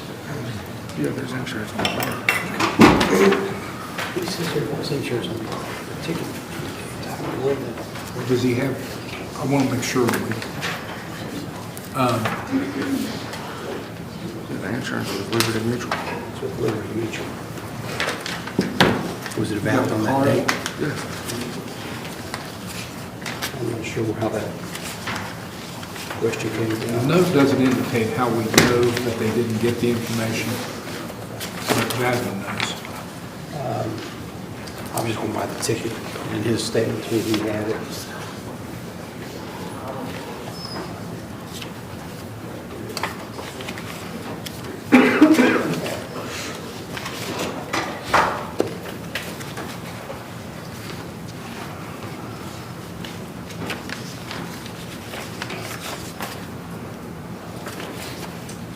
Judge, what I'd like to do, the discovery has been filed, it's been answered. Over the holidays, not had a chance yet to go over the discovery with Mr. Richardson, and if we could come back for another pre-trial, we would waive time either 19th or 26th of this month, and we could figure out this insurance. Does that sound good? Situation? Yeah, and I can tell you what agreement would be, if you were, or our recommendation would be. 10 days suspended and some community service. There's no indication that this was an alcohol-related incident. And so our recommendation, if we wanted to plead guilty, would be 10 days in jail suspended and 5 days community service, and a fine at the court's determination. And Judge, when I meet with the office, I will discuss that with him, but I do need to, since I filed discovery, go over it with him, but I anticipate we will resolve this in some fashion, whichever date's better for the court. The 26th? I'm here then, yes. January 20th, we're trying to keep that light for Mr. Kameen. Mr. Kameen's day, well. Let's do the 19th. I can do the 19th, okay, that's fine. January 19th. I wanted to quit on his first day, so I have enough. Yeah, 119 to 10 o'clock. And Your Honor, there is an issue apparently about whether insurance information was actually, what was The that? report, I just read the report, said he did not give it, but there was indication on it that there was insurance. That's the confusion. He says today he does have it. You can get proof of that to me? If you got the little card, you can just furnish a copy. No, It's on your phone? or- it was on, Everybody has them on their phone now, it seems. Take a put it on the copy or copy it, give Yeah. it to the state, and they can give it to the other party. Yeah. You know if they turned in a claim against your insurance? Your claim's been filed, has Liberty reached out to you yet? No claim has been filed. None of that. They haven't reached out to us or nothing. I'll not take up the court's time, I'll talk to him about it, Judge. All right, January 19th will be the next hearing at 10 o'clock. Thank you, Judge. Does he have the card here? He's trying to find. I'm just bringing it up on the State of Ohio recalls Crystal Gonzon at Lawrence County Jail. Out there a second. Crystal Gonzon, Lawrence County Jail. He's trying to follow it up.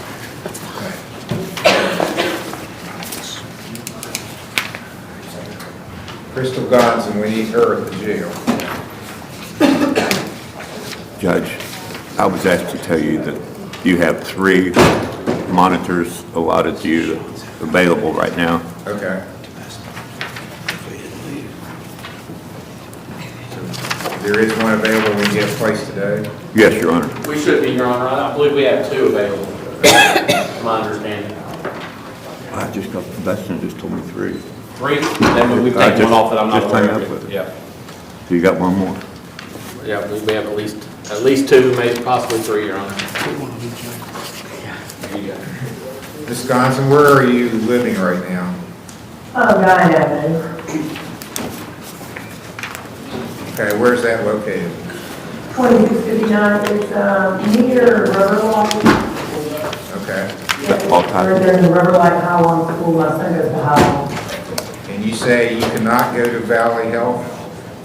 No, I was just out there for the last, and I know you have to wait so many months, but someone at HHG, they might have counselors, it's the way, that's last one, and she's like, actually helped a lot of the counselors I had. I used to have Donna at Valley Health for 2 years, but she left, so I probably, where I'm at HHG, I like the counselor and all that stuff, it's actually helpful.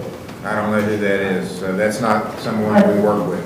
So Oh, I'm going to refer you to RRG.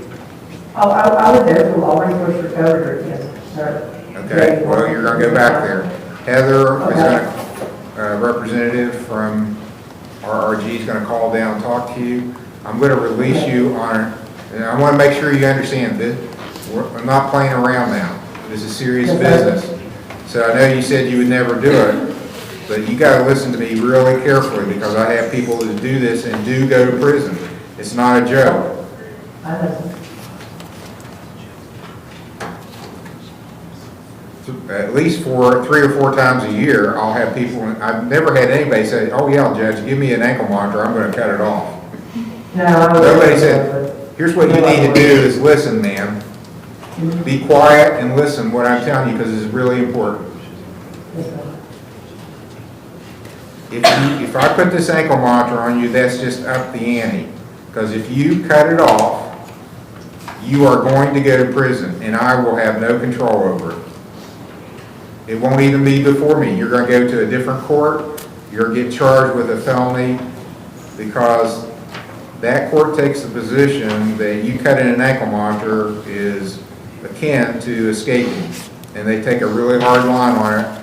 And the reason I know is I've had people in my court that I put an ankle monitor on who have cut the ankle monitor and they are in prison as of now.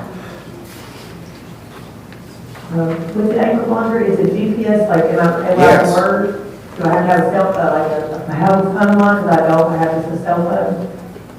I don't know about that, but I know it's GPS monitored, and if you don't cut it off and you don't do what you're supposed to, they're going to know right where you are. They can come pick you up at any time. So people don't like that, and they cut the ankle monitor off. Well, then when they do get you back, you are going to go to prison. Judge, Can you make a court date soon, like, soon within the? You are going to go to prison. Do you understand that? If you cut it off? I will not, I will not. I probably, Okay. I know you probably heard this, but I will not be one to ever cut out. Here's the other thing. Okay, let the judge talk, please, Yes, sir. without interrupting. Listen well, please. We're going to try this on an outpatient basis because you've got a kid. But if this doesn't work, you're going to go inpatient. Do you agree with that? Yes, sir. Okay. So you got to go to your appointments, you got to do what you're supposed to do, when you're supposed to do it. No excuses. You can't talk your way out of this. Yes, sir. Am I clear? Yes, sir. How old's your son? He's 9, or Our birthday's both January 8th. So he's in the 3rd grade? Yes, sir. Where's the dad? His dad is in Princeton, West Virginia. I have 7-year-old twins too, but their dad is here in Ashland and he helps with them, so I don't worry as much about them as my own son who passed on. Okay, well, I'm worried about him too, but you gotta get your act together and get clean and be a mom to him, or I'm gonna get Children's I'll call West Virginia Children's Services, we've done that before too, and let them know what you're testing for, and they'll get involved with your case. You understand? Yes, sir. Okay, so serious business now, take this serious, and I'm gonna set your next hearing on the 16th. I think you're already here the 16th, are you not? Yes, Your Honor, I believe so. So I'm giving you a short window. And I want her seen well before the 16th, and so we can get a report.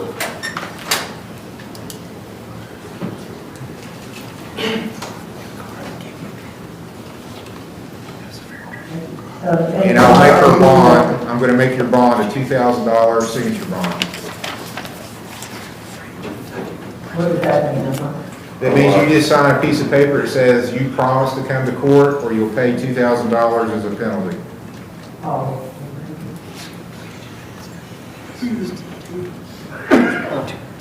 So you should get out today with an ankle monitor. Heather from RRG is going to call down, talk to you, tell you what you need to do, when you got to do it, when your first appointment is, and you have to do it. This goes to the top of the list of your responsibilities. I don't know if she was I had one that was from RRG before, I don't know if it's the same person, but they should have my number and all, because I lived there for a little while. Do you need a date of, Heather, do you need a date of birth or anything to look at? Yeah, I'll call down there too. Okay, she's going to call, get all your background and look you up, and they're going to know your history. I've done an intake with Jamie and all that already there, so I think it'd be okay to like just start vaccine somewhere. Probably ought to just be quiet right now, ma'am. Okay, January 16th, your next hearing, you've got to be in court that day. And you got to, between now and the 16th, you got to do what you're supposed to do on your treatment. Okay, we'll see you on the 16th, 10 o'clock. Thank you. Thank you. You're welcome. Thank you, Your Honor.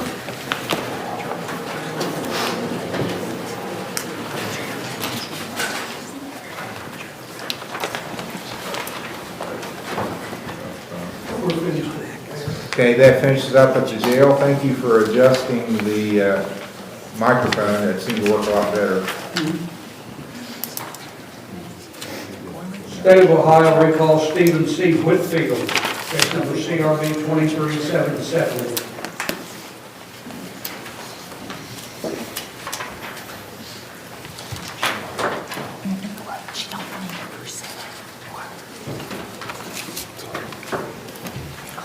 Okay, so we're going to come back on the issue of bond and protection order. Gave the state a chance to try to get a hold of the complaining party. And we did that, Your Honor, and she does not want a protection order. She would be here today, but she has children sick at home. She says they are going to family counseling at Greater Faith Church in Ironton. She wants that to continue. So if Mr. Whitfield would agree to waive time and agree to do what his wife wants him to do and go to some counseling, we could come back at a later date, and if there aren't any further problems, we would agree to dismiss the charges if everything goes well and there aren't problems. And hopefully, this is a situation that people can learn a little bit from and get along better. So we're willing to do that. We can do that, Judge. Do you want the typical 90 days, or how long do you want to wait? I don't know how long the counseling is going to take, and I also don't really know whether we're going to be able to get something in writing. We'd like to have something in writing from the pastor or whoever is doing the counseling to explain maybe what the progress is. So I don't know whether 90 days is a good idea of starting off or not, maybe a shorter time period. You want to do 30, Judge, and see where we're at 30? That's fine.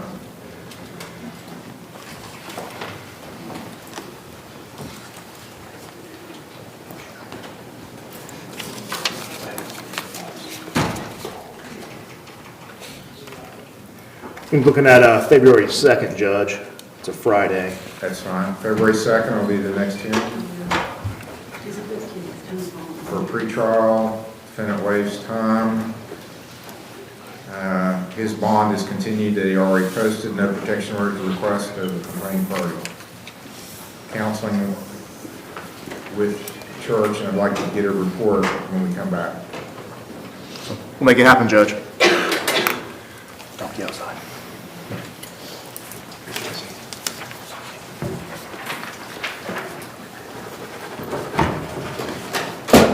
State of Ohio versus Matthew S. Smith, case number CRB 21692, CRB 15457, CRB 14553, CRB 14665, DRC 12627A and B. Robert Smith's case for pretrial. It should be pre-trial and review. Yeah, that's the top case is pretrial.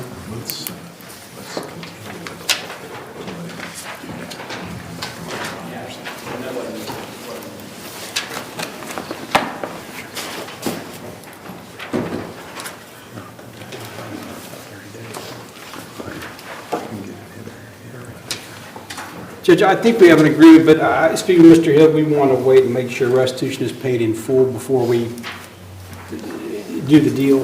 Can we come back in 30 days? He says he can have the restitution paid by, is that correct, Matt?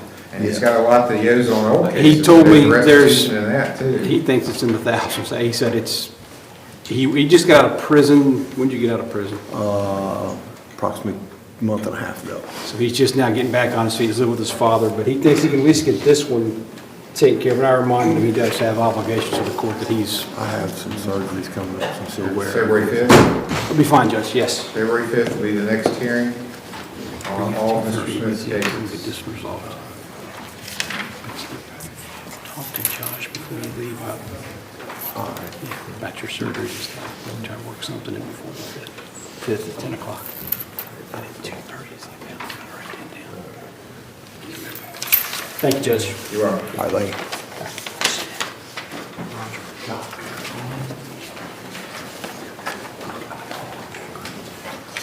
State of Ohio versus Christopher R. Smith, case number CRB 23561.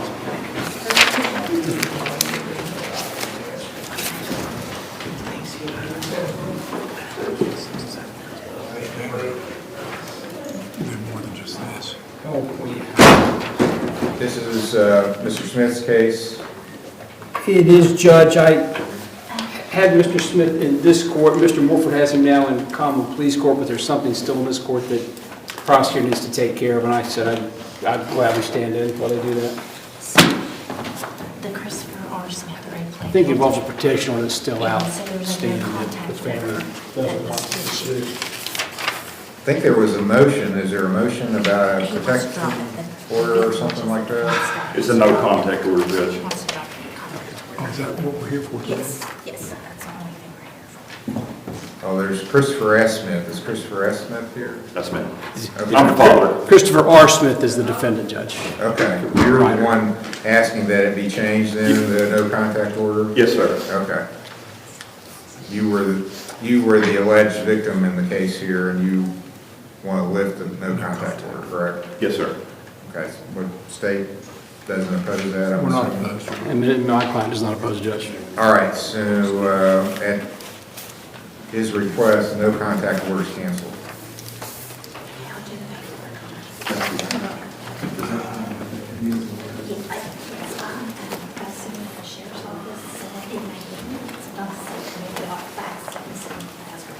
Thank you. State of Ohio versus Allison Snyder, case number TRC 231100 ABC and CRB 23759. Okay, this was a case that was set for trial today. We've agreed that that's not going to happen now. Yes. And request then for a continuance. There's a trial set on the TRC case number and pre-trial, a new case that was just filed, 23759. Yes, Your Honor, spoke as, between the three of us earlier in the week, decided to continue this trial today because of the new pending charge. We're going to file for discovery on the new charge, and we just ask this be set for another pre-trial. Is there issues that we need to address today? What do we need to do? Nothing about the case, but what else do we need to do? Okay. We could do the 22nd, 29th, or any date in February. Do you have a preference? The 29th is probably going to be the best day. Let me just check real quick, Your Honor. The 29th? Snyder didn't seem too happy with that. I don't know if It's just that my ex has started a lot of problems with this and used my kids. And my son is literally about to have a mental breakdown. And when I went to court yesterday, they said, well, we're going to see what happens over in Lawrence County in the next 10 days. So with this being dragged out till February, the kid's lawyer's not being able to get any answer, that's just going to ensure that my son's stuck there. And then all of our utilities are about to be shut off because they've frozen our accounts. Your Honor, I believe.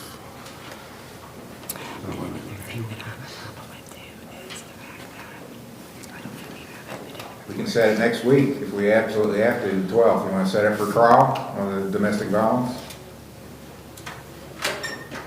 What do you want to do? Can you guys make it in? It's fine. Okay, I'll set 23/759 for trial, January the 12th at noon. Your Honor, the issue that we may have with that is we've got witnesses, and I don't know whether they're all available on short notice. I understand. Pretty serious situation. You can ask for a continuance if that's... The only witnesses that were in the house are present here today. The kids were at school, so that's not true. No, Your Honor, that's fine. We'll go with that date, and if the state files for continuance, then so be it. And we'll set the OBI for a pretrial that day. Yes. So what we'll do on the domestic violence, let's see. So her mother is the complaining party, right? Yes. And she's wouldn't be able to come to court at this point, but will be. She's not mentally stable enough. So, there are some questions about that. We may end up needing to nolly the charge with the right to refile it. Okay. Well, if it's a case where she's not able to come to court, we might as well find that out sooner than later. On the 12th.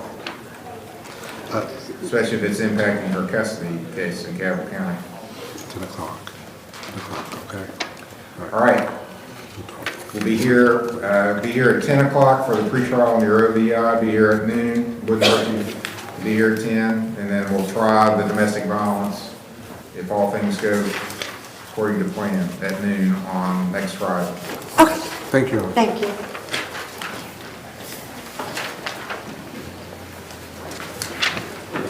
State of Ohio versus William J. Wilker, case number TRC 23270, A, B, and C.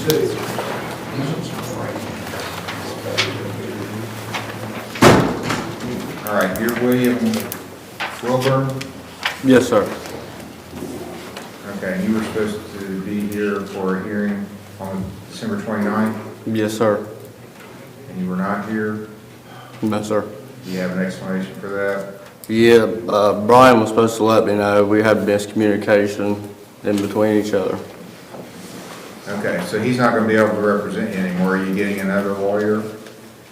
He was here. I know he's here, but he's not defending people in this court any longer, so you'll have to get another lawyer. Yeah. He told me to plead no contest.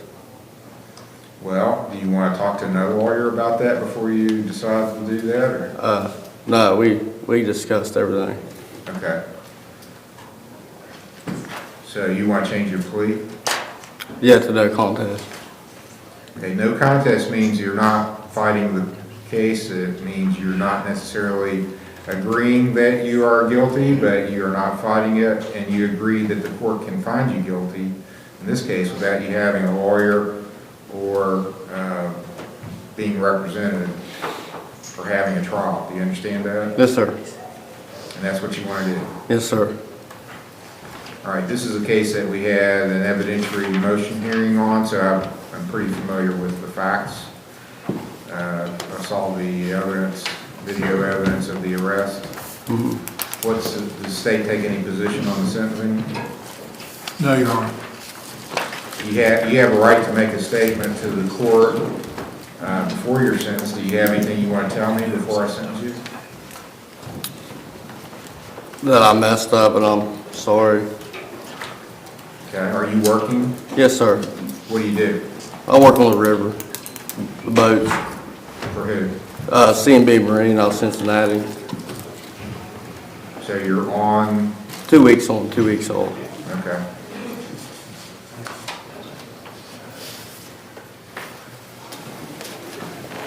And according to the officer, you refused to take a test? Is that correct? Yes, sir, I guess, yes.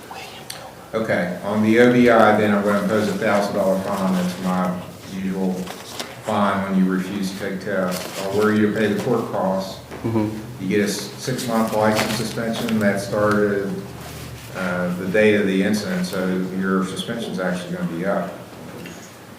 But you'll need to actively engage with the DMV to get your license back. It doesn't just automatically come back. You got to contact them and pay a reinstatement fee. Yes, sir. But you're eligible to do that right away. I'm sentencing you to 20 days in jail, and I'll suspend all of the jail days. I'm going to order you to do 5 days of community service, serve 2 years of probation until you get your obligations finished, level 4. You've got to go to the 3-day driver intervention program. There was a problem with not showing insurance at the time the citation was written, according to the officer. Did you have insurance on that vehicle? Yeah, that's on my phone. Okay.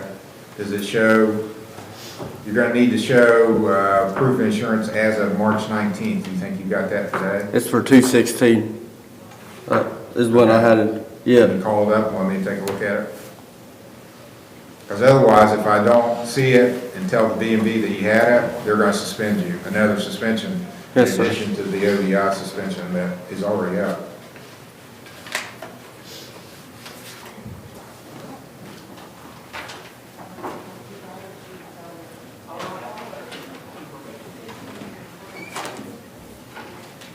Okay, he does have proof he had insurance from 2/16/2023 to 8/16/2023 with Safe Auto.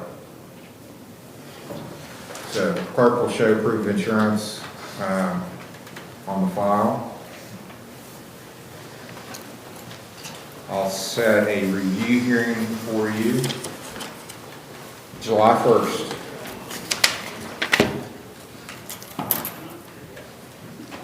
So if you finish everything before July 1st, you don't have to show up, your case will be over. If you don't have it all finished, you gotta show up. If you don't show up and you have stuff left to do, you get a warrant for not appearing.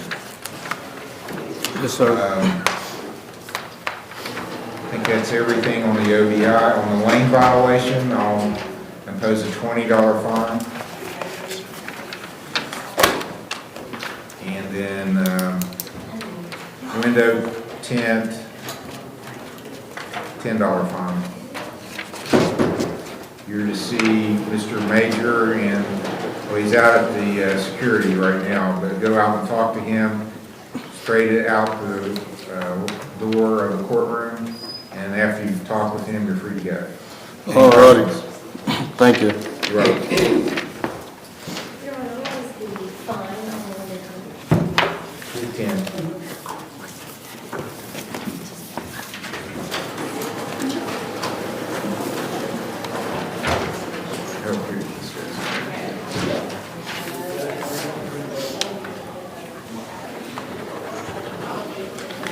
State of Ohio versus Ryan Lee Johnson, case number TRC 23-317 A and B. Your Honor, we have it. Okay, Ryan Johnson was to report today from jail, so he's here. Yeah. Does he have a new day, Your Honor? I think he's turning himself in for 3 days and then 26. And then the 26th, 27th, 28th are the other 3 days. Okay, I have, yes, so, 3 days today, and then the 26th for the next 3 days. Oh, I know those days. And then I'll go ahead and put you down for a review hearing for July 1st also.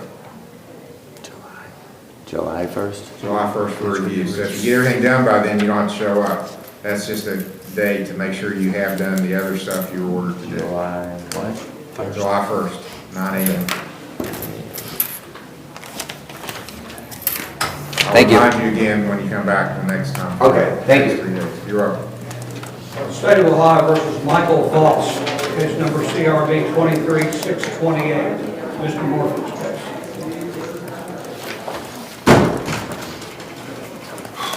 Michael Voss, Mr. Morford's case.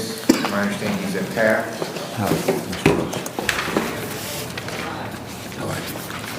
Do you have a report or something? Yeah, that's a release form from Pat. This is the last. This is from Pat. And so there's no point necessary. No schedule.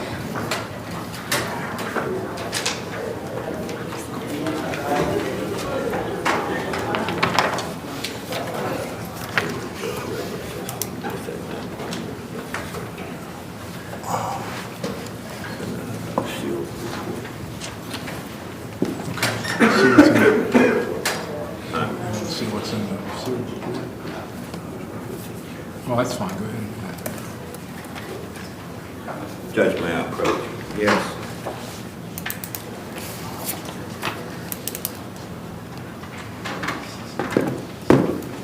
The first judge is the receipt of the payment to tax that was at the bottom. We believe that said no further action needed, and this is a sealed envelope, I believe, for the court. Okay, looks like Agnes paperwork. All right, let me take a look at that.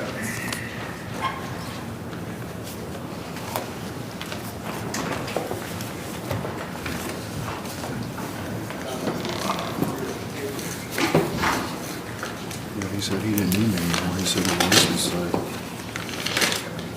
Well, that's not exactly what that said. I mean, it's subject to more than one interpretation. It could mean that, or it could mean you didn't make an appointment. Well, he told me, he said he had no reason to keep me there anymore. Okay. He said he had information from the courts. I'm just telling you. Yeah. And that's what the judge is reading. That's Probably basically clear what that that up, because I believe it.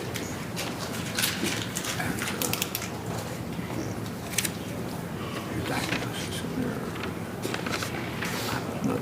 We can notice any kind of finding or issues that you need to address, or anything like that. Through counsel. Okay. That's what he told me.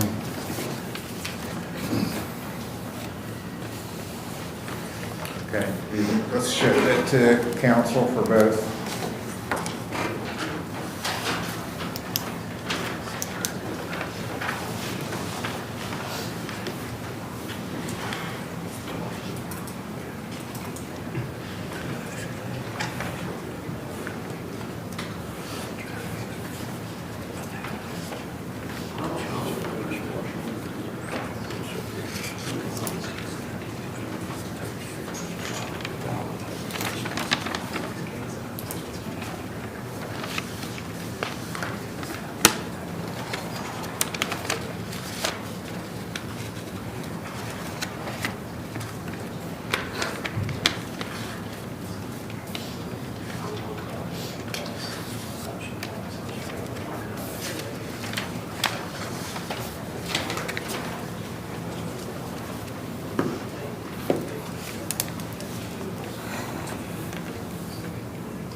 What's the state's position on this?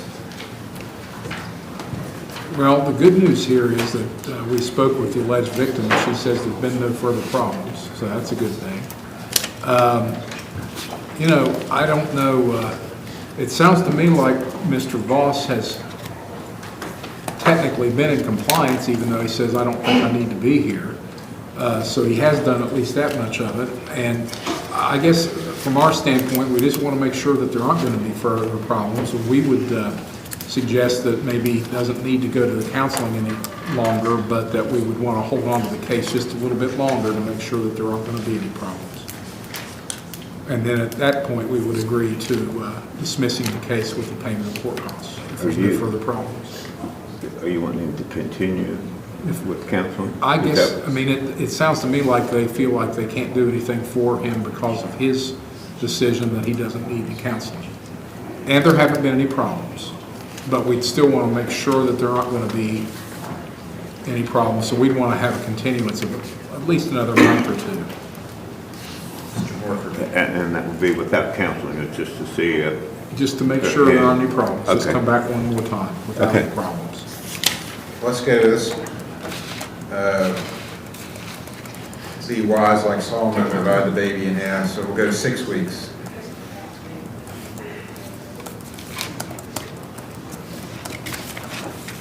Sixteenth of February. That's fine here, Judge. Okay, be dismissed then, the warrant court cost paid. Yes, Your Honor. Be dismissed as long as there's no further problems by the 16th of February and the court costs are paid. Is that agreeable? February 16th. February 16th. And he's agreeing to pay court costs and no further problems will be dismissed on that day. Mr. Morford? Understand? Yeah, how much is Yes, Your You're Honor. agreeable. Yes. Agreed. And since there's no protection order, I'll allow that to happen without his appearance. So as long as there's no further problems, he's paid the court costs, he doesn't have to appear on the 16th, it'll be dismissed automatically. Those two things happen. Costs are paid, no further problems. I understand that. So I'm not paying, how much is that gonna be? I'm sorry? How much is that gonna be the court cost? 110, I believe. You can ask it right here at the clerk's office. The 135. That's here at the clerk's office. You go out to the right. Thank you, Your Honor. You're welcome. Do I get that piece of paper back? I believe that's addressed to the court. You can get a copy if you want to. Okay. If you want a copy, I'll I'll take get a you. copy. Okay, you're good to go then. Thank you. Do we need to speak outside or anything? No, you're good. If you pay the money and there's no further problems, you don't even need to appeal. But if either of those events or both have happened, you need to be. State of If you Ohio have versus questions, Joseph D. I'll answer them White. out there. Case number CRB 23-521 A and B, CRB 23-419, CRB 17-170, CRB 17-133. Here's my check in.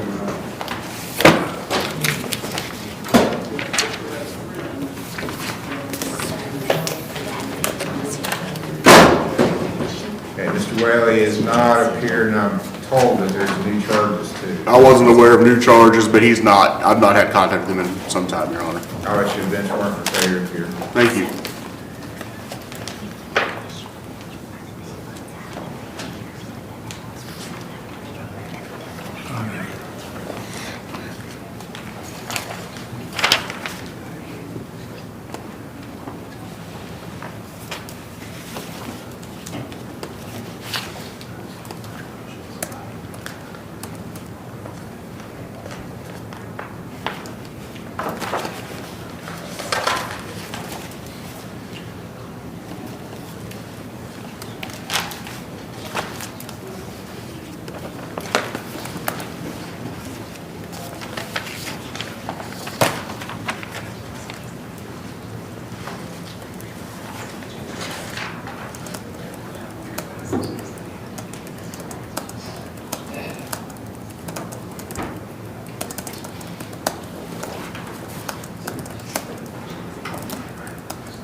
State of Ohio versus William T. Green, case number CRB 23686, CRB 23692, PRC 231715,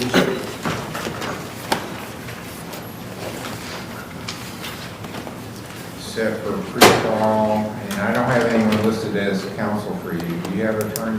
No, sir, I don't.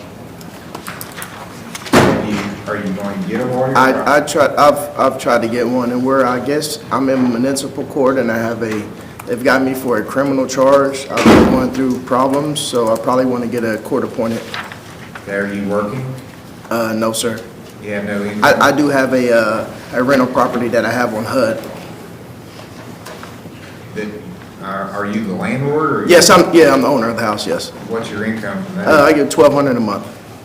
That's your only income? Yes, sir.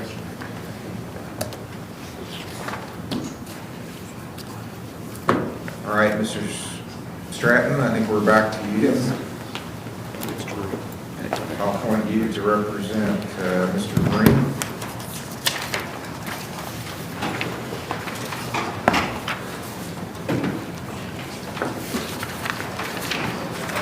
We got an obstruction charge and an OVI.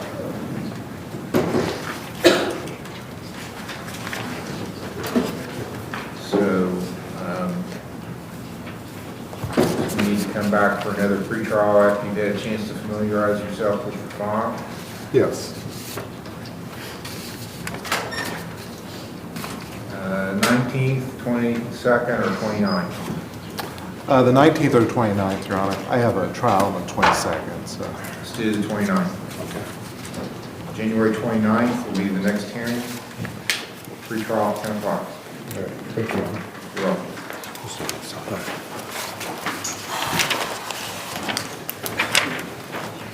State of Ohio versus Elijah Roberts, case number TRC 231772.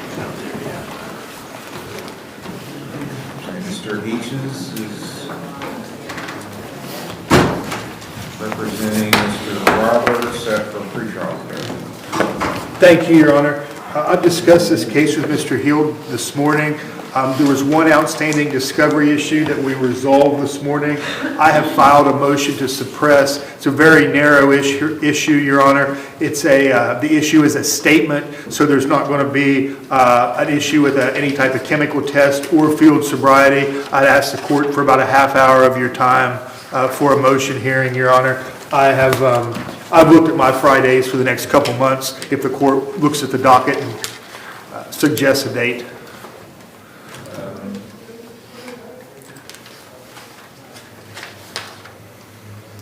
The 19th could work. I'm here on the 26th, Your Honor. I don't know how busy. I'm here for a sentencing. That's going to be Mr. Cremines. Oh, he and I, that won't work, Your Honor. Okay. Sorry. I don't have a problem with the 19th, Your Honor. Okay. You want to do the 19th? Yes, sir. Set it at noon? Yes, sir. 119 at noon for motion hearing. Thank you. You're welcome.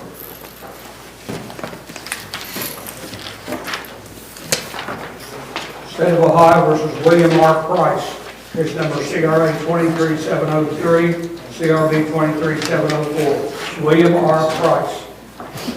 Mr. Stratton's case.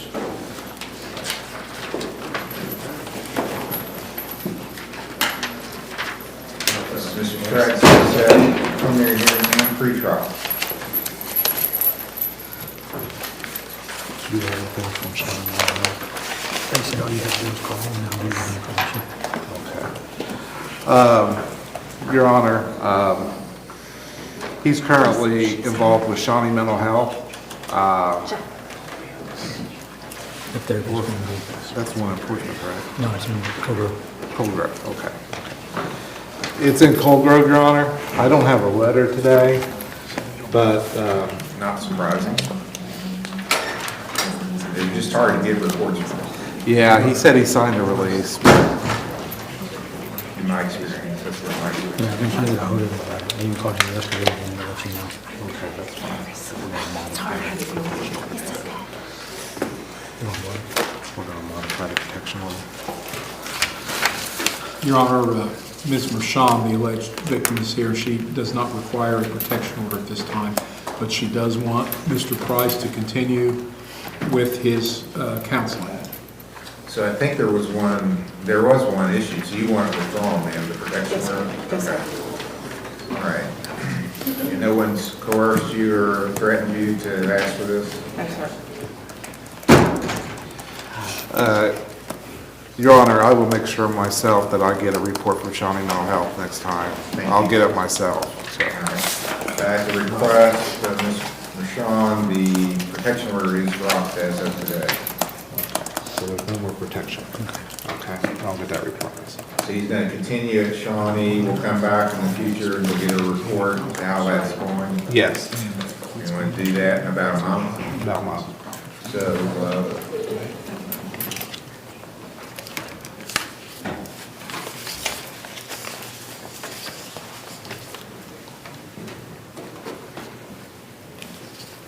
5th or the 9th, either one would work. The 9th would be better, Your Honor. Okay. Is that agreeable with the state? The 9th of February. February. We're agreeable, Your Honor. Next hearing is February 9th. We're hearing and pre-trial. Okay. Thank you, Your Honor. You're welcome. All you gotta do is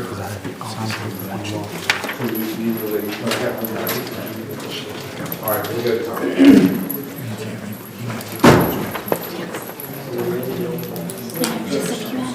Okay, we're starting sentencing. State of Ohio versus Destiny Gerald, case number CRB 23595. This is Mr. Steyer's case. Thank you. Ms. Gerald's been at OVP. May I approach, Your Honor? Yes. Yeah. Oh. Yeah, I'll get us.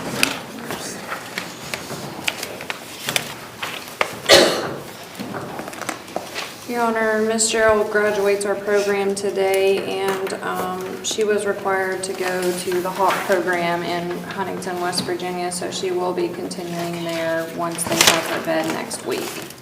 What, and explain that part to me. I'm not, what did you call it? HAWK, it's Huntington Addiction Wellness Center in Huntington. It's required actually through her CPS case, so that's where they're Okay. recommending her go. It is approved through the courts and everything in West Virginia. It's a long-term, it's like a 3-month inpatient into transitional, so it's altogether like a 6-month-long program. Okay, and your son is in Braxton County with your father? Yep, sure is. Okay, how's that going? It's going great. I mean, they told me a couple more clean drug tests, and I get to visit. They'll bring him up for visitations. I get to talk to him every day and stuff. It's going really great. Okay. So. Very good. So what's the long-term plan? What are you going to do once you finish this treatment? Are you staying here? Are you going back to Braxton County or someplace else? Do you know? Honestly, I have more opportunities in Huntington as far as like work and stuff because I'm from a really small town. There's only a couple places I can work. I'm not technically allowed at Walmart, so I can't work there. And there's just a couple, like there's a Pizza Hut and something else. But it just depends on how my treatment goes. I'm not trying to think too far in the future. I'm focusing on now. So okay. I want to get stable. I want to go to sober living and do all that. But I'm just kind of taking it as it comes. So. All right. Well. It looks like things are going well. They're going great. And that's what we like to see. Mr. Peel, do you have any input on this? The program she's going to next in West Virginia is out of a CPS case in West Virginia, is that right? Yes. So this is a theft charge. She pled guilty to it back in November. She's done well in treatment here.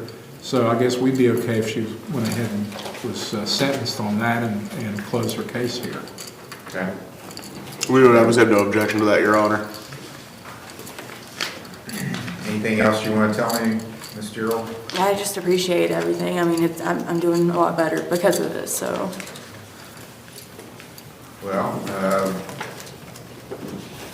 and I appreciate you taking advantage of it. It looks like things are going well. You've got things going the right direction. I just encourage you to keep working at it. It's not it's not over yet, you got a lot of work still Right. have to do, but I think you're definitely on the right track. So Absolutely. applaud what you've done. Thank you. Okay, anything else you want to tell me before I sentence you? No, I think that's it. Okay, on your fine, I'm going to impose a $100 fine, but I'm going to suspend it on the condition that you complete the HAWC, and it's HAWC program. So you just have court costs to pay then. Okay.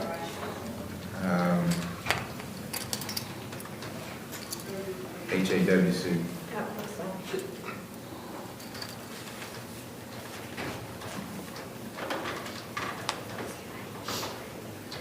20 days in jail, all suspended.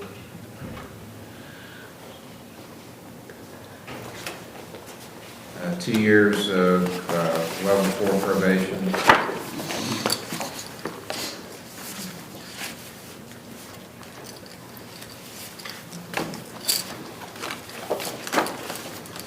I'll set a review hearing for you in February. February 12th.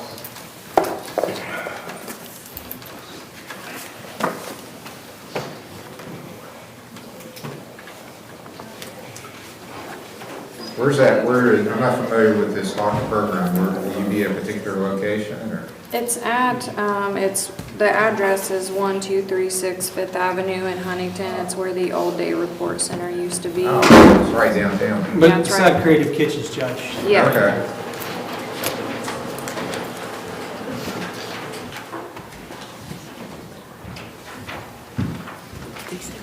Well, I'm assuming then you can get from there to here for that's not very far away, really. They'll make sure that she gets here. Okay.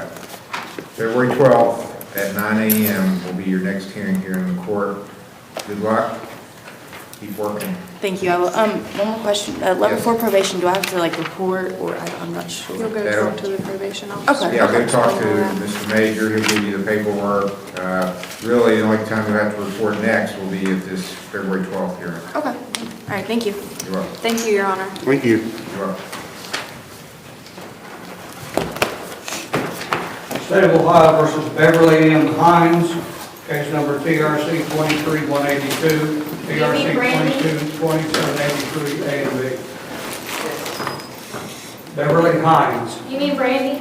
or probably do. Brandy. Brandy Hines, sorry. I walked off and forgot my report. They were supposed to fax it to you. I don't know if they've done that yet. I have not received nothing yet. You're still at the counseling center? Yes, I'm graduating on the 16th though, and going into transitional And where will that be? enforcement. Through the counseling center? Yeah.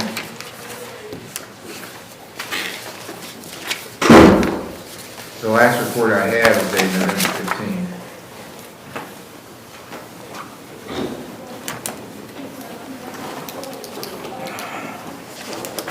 Can you go check and see if we got our report? Yes, sir. On the 16th.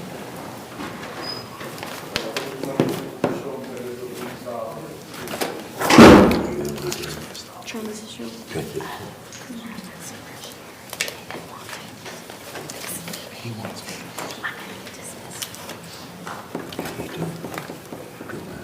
Yeah.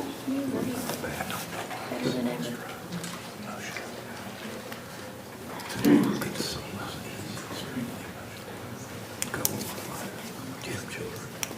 Yeah, they're with me.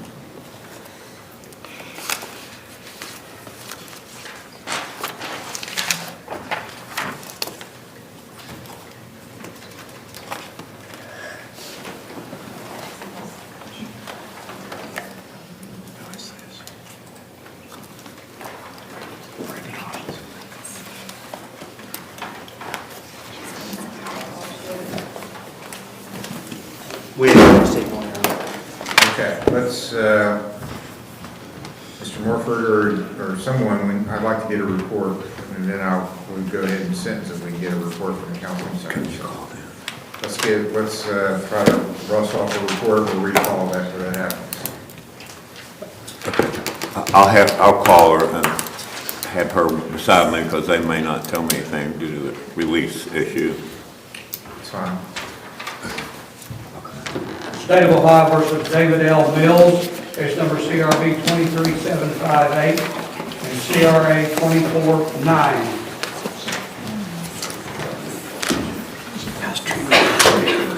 Thanks. Michael, approach. Yes.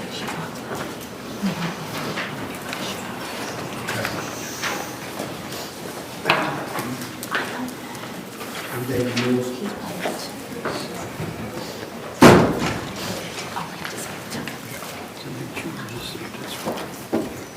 Obstructed public service.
Yes, I didn't understand he was going to be going to outpatient. I thought he was going to be doing inpatient. No, he is at our inpatient house. He is Yes, inpatient? yes, Your Honor. This report says outpatient. Yeah. That's the Might have been. clarifiable powers that I handed you because they fixed the mistake. Okay, yeah. And he actually, did he have an ankle monitor? Yes, Your Honor, yeah. Because that was my notes, they had an ankle monitor and he was doing inpatient. Yes, Your Honor, he is in our inpatient house. Must have been a typo, sorry about that.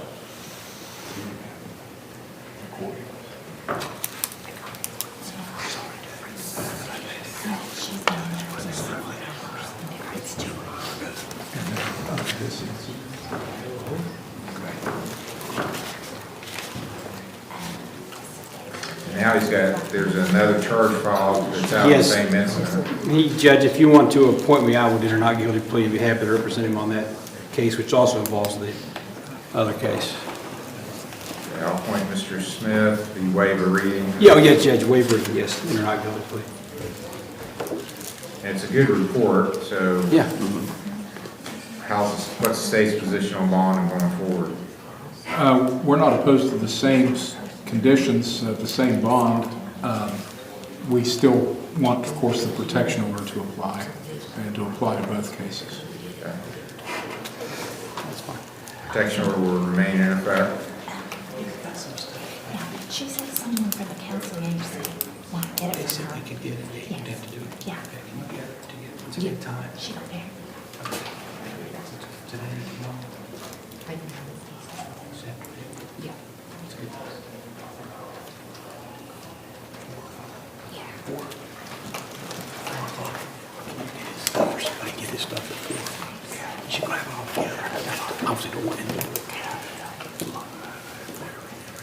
Does he know where she's at? Okay. Okay. 4 o'clock today, she'll have it all.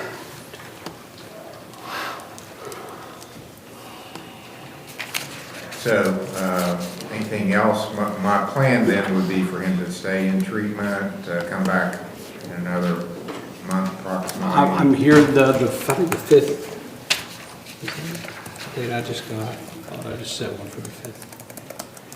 We just want to make clear also that we're happy that he's seeking treatment, and hopefully he's going to be successful, but this is not a case that, at this point in time, that we're going to be willing to compromise because of his success in treatment. It was a serious enough incident. And we have a felony charge, so we've got to make a decision whether we want to take this whole case on to the grand jury or not. So we're not opposed to continuing in a month, but there needs to be a time waiver, obviously, in order to do that. No problem. Either the 2nd of February or the 5th. I'm here with that Friday or Monday. Does they have any input on the date, February 5th or 2nd? Does it matter? No, it doesn't matter to us. All right, February 5th will be the next hearing. He's to remain in treatment, inpatient, as he is with ankle monitor. There's a time waiver till then, with no promise from the state, but 10 o'clock. Understood, Judge. And in fact, we've made arrangements with, for someone to pick up his personal belongings from the residence. He's not going to do it until maybe 4 o'clock today. He's going to have it together. Somebody will pick it up. He'll stock it. all right. Next hearing, February 5th, 10 o'clock. Thank you, Judge. Thank you, Judge.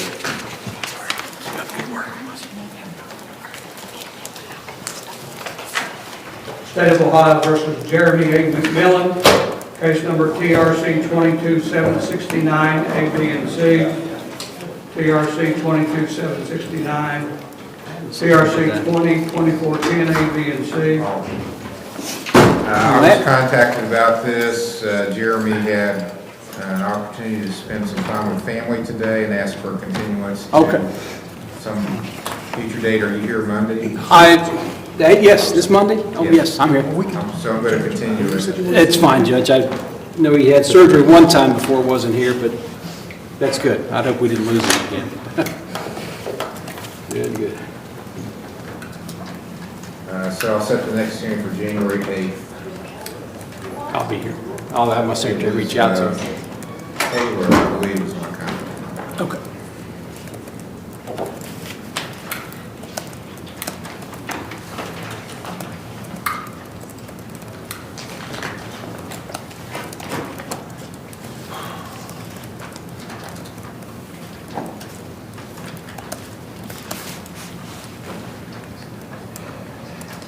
State of Ohio versus Melissa Wheeler, case number TRC 231295, A and B. Mr. Scott's case set for Sentencing judge. Ms. Willer, she's been with ARC for approximately 2.5, 3 months. She's been compliant. We got an agreement from the state to treat this as a first offense low score OVI. So if this court's okay with it, we'd actually go ahead and move forward with sentencing today.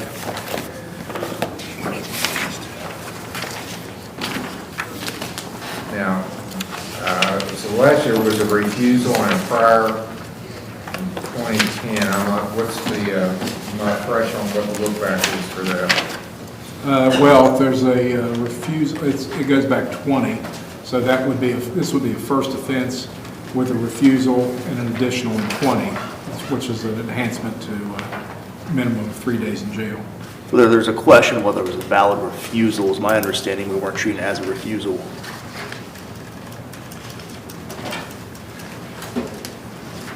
Did we talk about this previously? Thanks. What did we do it today? I'm sorry, I got 3 or 4 cases going on at one time. What's the question?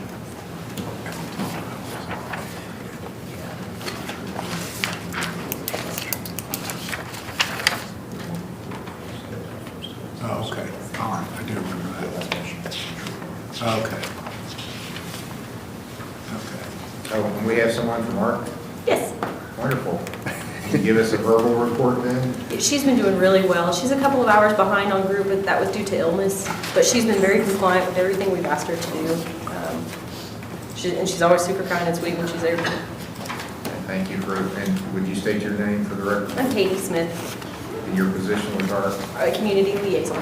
thank you.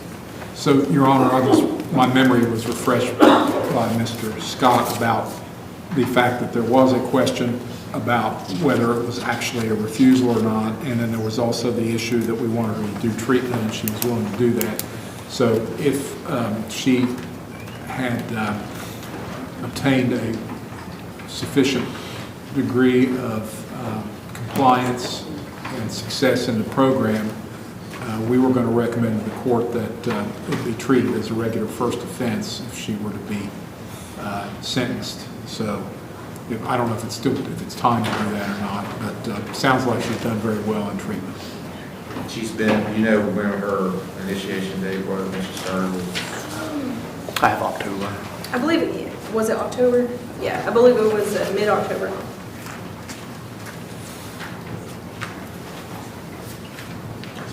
The date of the alleged offense was September 2nd of 2023.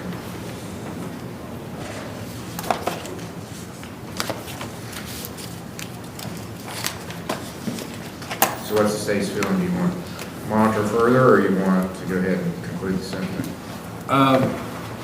We're not opposed to concluding the sentencing. I guess if she's going to have a period of probation, she could be monitored that way. Yeah, and we're fine with that, Judge. The only thing I do want to mention, as far as community service, Ms. Wheeler works night shift still, I believe. So it's not a normal 9 to 5 where she's readily available. So just ask the court to take that in consideration when issuing community service. Okay. What's her work schedule? I work 11 to 7, 11 p.m. to 7 a.m. Monday through Friday, or? Yes. Okay. Well, we have community service on Saturdays, and we also have it now available on Sundays, so there's times when you can get it done on weekends. Anything else you want to tell me? I have nothing further, Judge. Okay. On the OBI,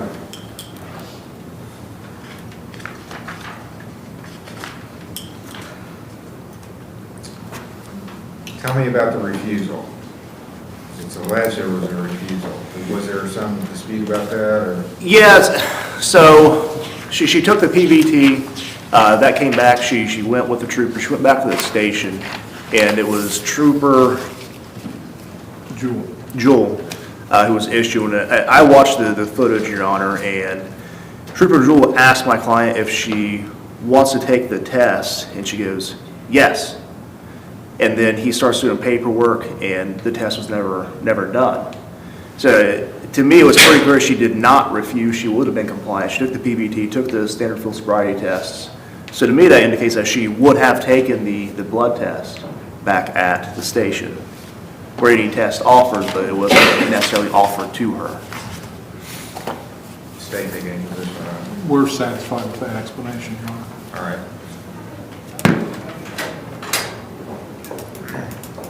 I'll impose a $500 fine. It would have been $1,000 if I thought you refused. So you said you and your lawyer saved, he saved you $500 with that argument. Order you to pay the court costs. 6-month license suspension. It'll start the day of the incident. 20 days in jail suspended on the condition to do 5 days of community service on the court's community service program. I'm going to do away with her temp requirement. I'm going to order you finish treatment at ARC. And if you do that, then you don't have to do the driver intervention program. It's a 3-day school that you have to go stay and pay quite a bit of money to do. So I think you'll get more out of your more individualized counseling if you finish it up. I'll give you a permit for work, community service, and to go to treatment, as long as you maintain insurance. Your review hearing will be July 1st at 9 a.m. That's a hearing to determine if you're compliant. Well, scratch that. I'm going to make it sooner since you're getting treatment. I want to see you before. Because I want to kind of follow what you're doing in your treatment, make sure you're still doing what you need to with ARC. So let's make it February 26th.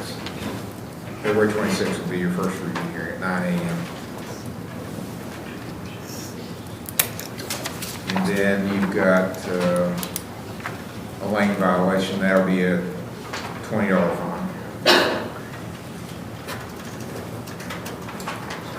You're to see Mr. Major about your probation. He'll give you paperwork on things I just told you.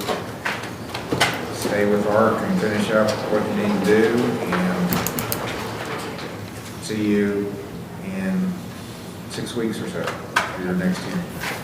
Thank you, Judge. You're welcome. Thanks, Phil. Thank you, Jessica. State of Ohio versus Scott Taylor, case number TRC 222629.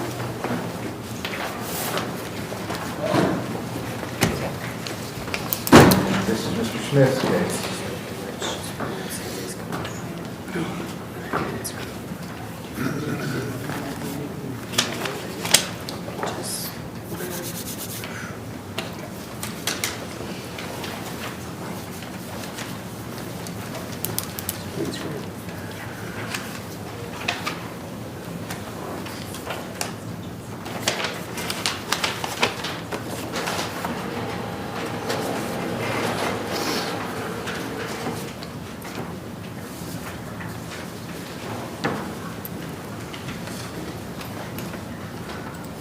It's a good report from OVP. He's had several. I think I mentioned the last time I thought we could conclude things today.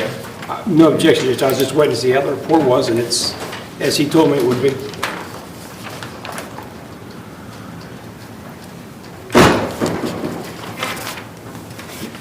So what's the state's recommendation on this? This is a third offense. Well, it's marked as a third offense, but the priors were physical control. That's Okay. correct. So I think they should be taken into account, which I think we did by urging him and causing him to seek the treatment which he's been successful at. So we don't oppose this, a disposition that doesn't include jail time. We think he's done a lot for himself. Hopefully this sticks this time. We don't want to see him back here again because I'll just say that this is the best I've seen him since he's been appearing in the court. Echo your statement, Judge. Yes. just the very fact that he stands up straight makes me feel better about him. And I mean that. So we're happy that he's done well. We hope his other burdens in life have been eased a little bit through all of this, and we hope we don't have to see him back here again. I think I've said the same thing on a prior one before, and I just hope that we don't see him again. So we're okay if he doesn't get any jail time out of this, Your Honor. I guess there is a license suspension. Of course, the plea was back in February, so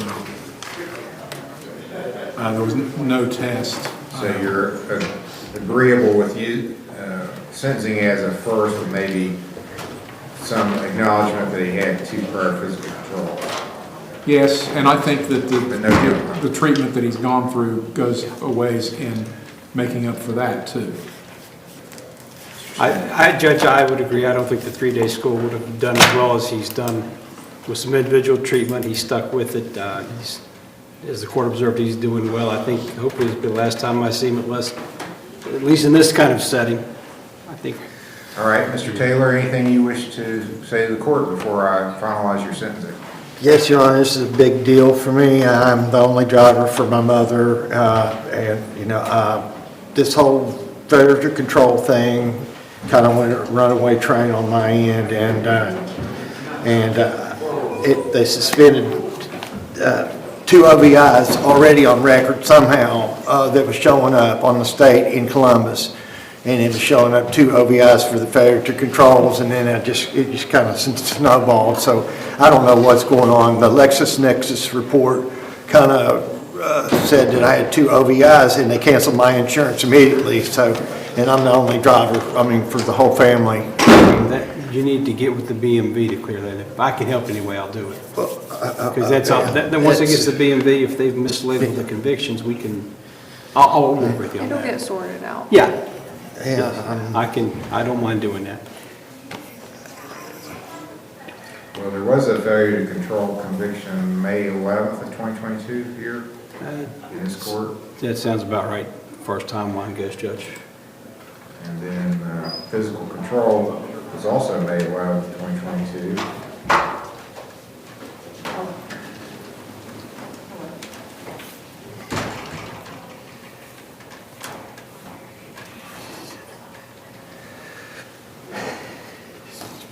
Looks like there was some sort of alcohol or drug-related issue from an out-of-state issue in March of 2022. That I'm not familiar with. I'm looking at this printout now. It doesn't say what state, it just says DUI at 08 admin.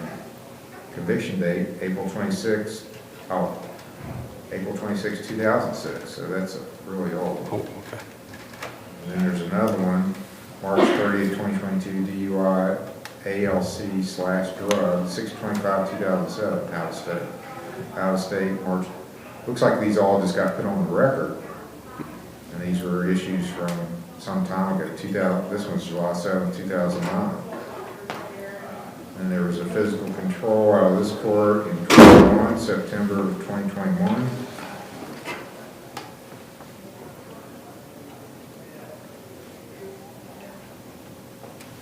And then before that, and that was sometime in September of 2000, an ODI in Galquist Municipal Court. Anyway. Okay. All right, let's go ahead and finalize this. 22, 26, 29. All right, I don't believe he's got much income, so I'm going to give him a $400 fine, which is very near the minimum. Thank you, Judge. Or you pay the court costs. License suspension, 6 months. And so that's over. You can get your license reinstated. 20 days in jail, all suspended. 5 days community service. 2 years level 4 probation. I'll delete the requirement for driver intervention program. I'll order you, I think it's good for you to stay with OVP. I'm going to order you continue till they say you don't need to come back anymore. Yeah. Finish treatment with OVP. No requirement for you to go to the 3-day school. Review hearing July 1st of this year at 9 a.m.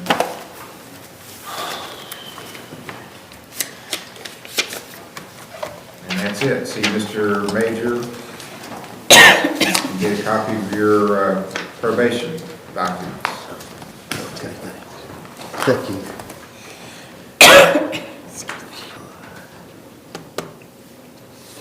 If you go over to your left of the counter, I'll Okay. be talk to you at your next hearing, so make sure you've done everything. All right, thank you. Thank you, Your Honor. You're welcome. Thank you, Judge.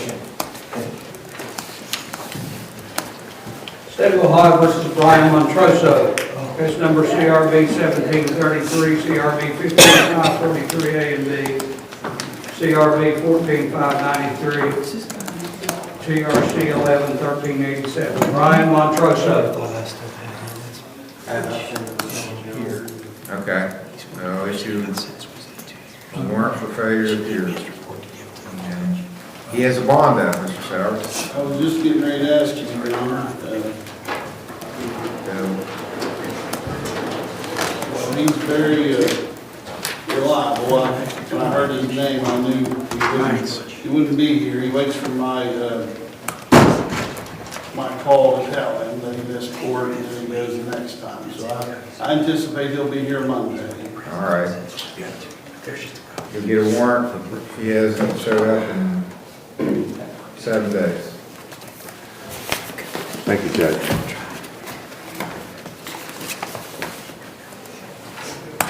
State of Ohio recalls Randy M. Hines, case number TRC 222783A and B. We have to get a report.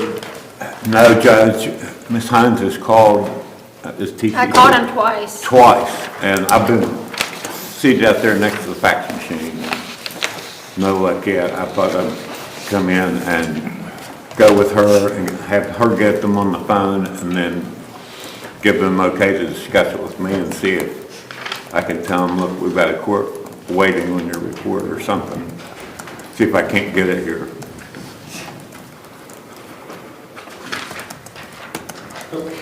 Looks like we got a report. And pretty lengthy.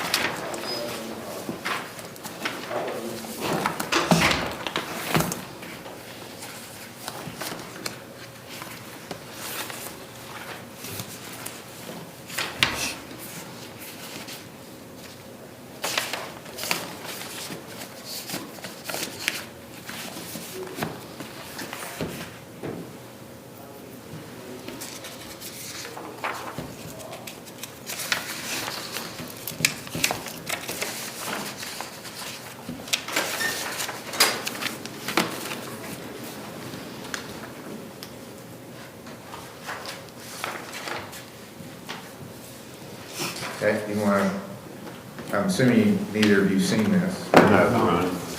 Approach, you can have it to review.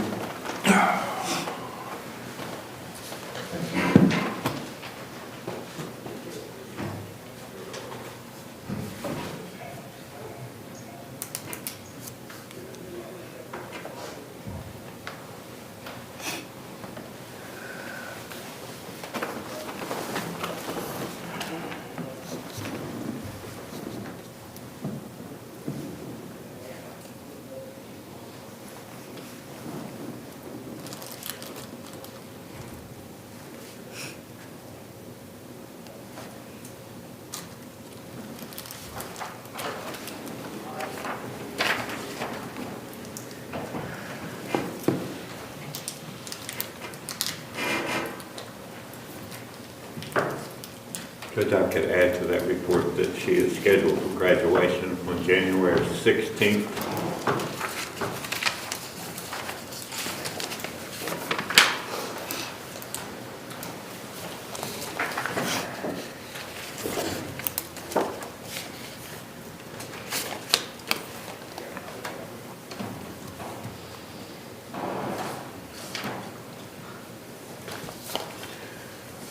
Well, it makes it sound like, I mean, she's still engaged in quite a bit of counseling there, and I don't think she's completed at this point, so. I just found out today that I was graduating on the 16th because they did staffing this week. Okay. Well, that's not my take on it, so I would like to continue to monitor before we conclude things.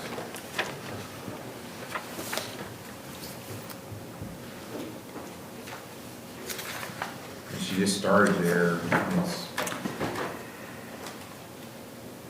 Started at Stepping Stones November 14th.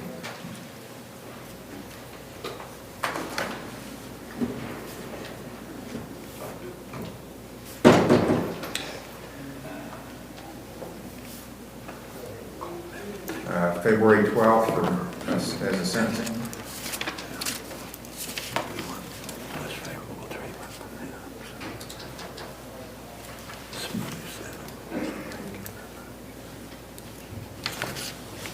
February 12th sentencing, 10 o'clock. Thank you, Your Honor. You're welcome. State of Ohio versus James Perkins on recall, case number CRB 2176, CRB 201010, CRB 201009. I need Mr. Major in the courtroom on this one.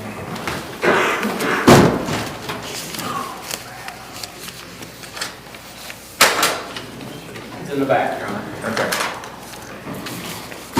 Have you been able to talk with Crown Police Probation? I did, Your Honor. Okay.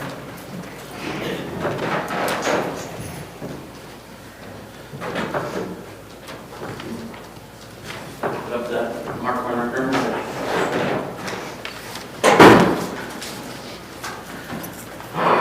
Your Honor, I did speak to Lynn Stewart at Common Police Court Probation, and what he said was true, that they did put him in a different facility.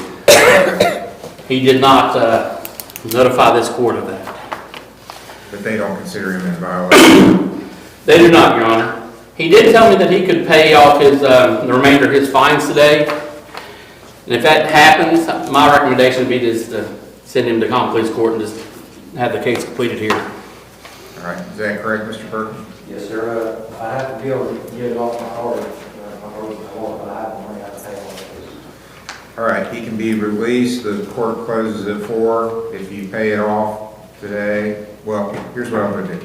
I'll set another hearing for you February 5th, a month from today, at 9 a.m. But if you pay it off, you don't have to come back. Yes, sir. You can be supervised by common pleas on your substance use issues. Thank you. You're released. All right.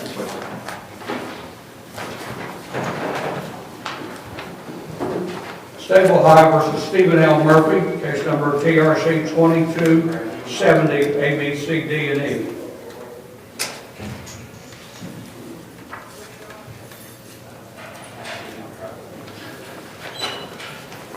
Your Honor, if I may, he's in the back because he has to come out of the Iron Municipal Court. But I was just informed that Allison at the Iron Municipal Court called down and said they're lifting their warrant, so he'll be released. Okay, so they don't want him held. They don't want him held anymore. Okay.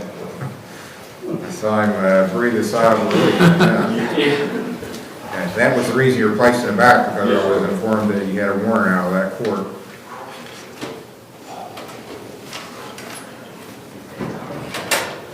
And you have turned in community service here.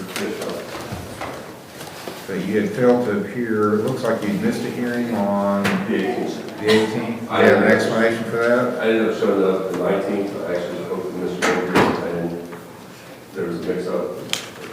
But I'm just not able to give a ride whenever I do. I'm going to show up. Okay. You still have some fines and costs to pay. You did all your required community service. Yes, sir. If I may, Your Honor, Mr. Cooper advised me to turn in community service today. Okay. Another 2 days. No. Your Honor, I didn't look to see how many hours it was, but he did turn community service in this morning. All right, thank you. Okay, he can be released, and I'll set your next review hearing is going to be February 5th, 1 month from today. Once you get it finished, you can quit coming to these hearings. Yes, sir. Okay, he can be released.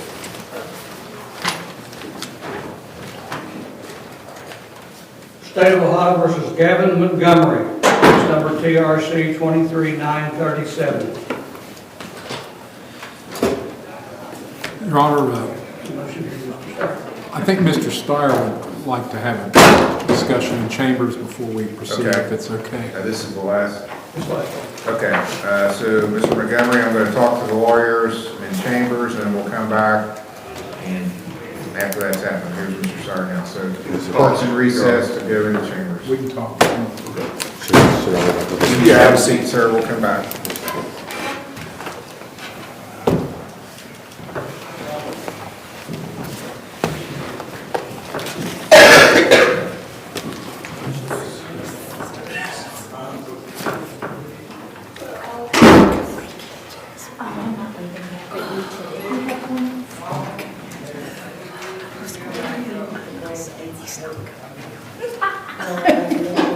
I'm working on it.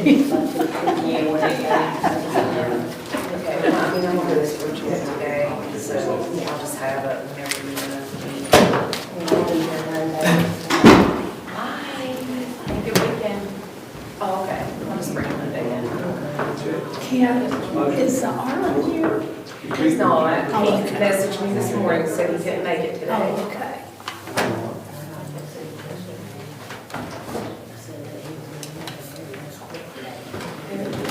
Oh. He told me he needs some prayer.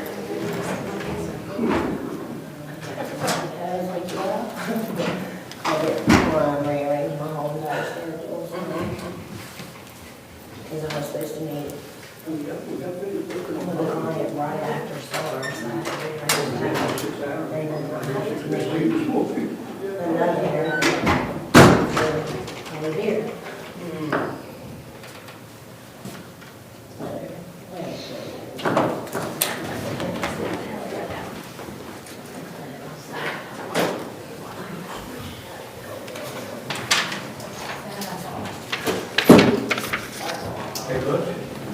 You're done, aren't you? Yeah. Okay. I just wondered what you were still wondering. We're going to swear in shortly, don't we? Oh, yeah, that's right. Yeah, we're going to swear in Brian Cummings. I just took the pound out of the car. Yeah. That's supposed to happen at 12:30. Yeah. Looks like we might make it. I forgot about that.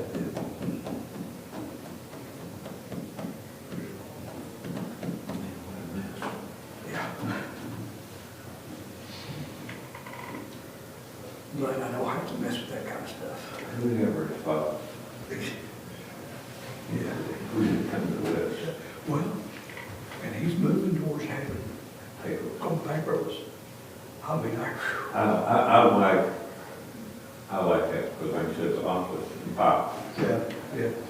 And I can follow the common pleas from office,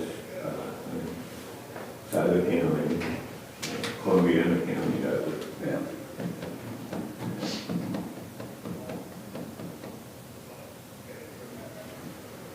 Especially good if you're a procrastinator. No, I gotta get this done. Yeah, I would imagine that's really tough on attorneys to do that on paper, and then you gotta bring it to the court, and you get, You gotta pray that you don't get caught in construction. Right. Something. Right. That's what you get for waiting till the last minute. Right. Yeah, they're back there discussing this.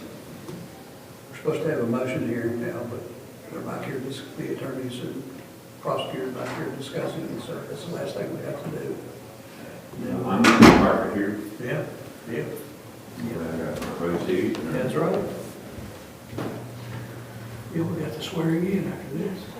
Is he gonna do that before he does the motion? No, they're back there talking about the motion back now.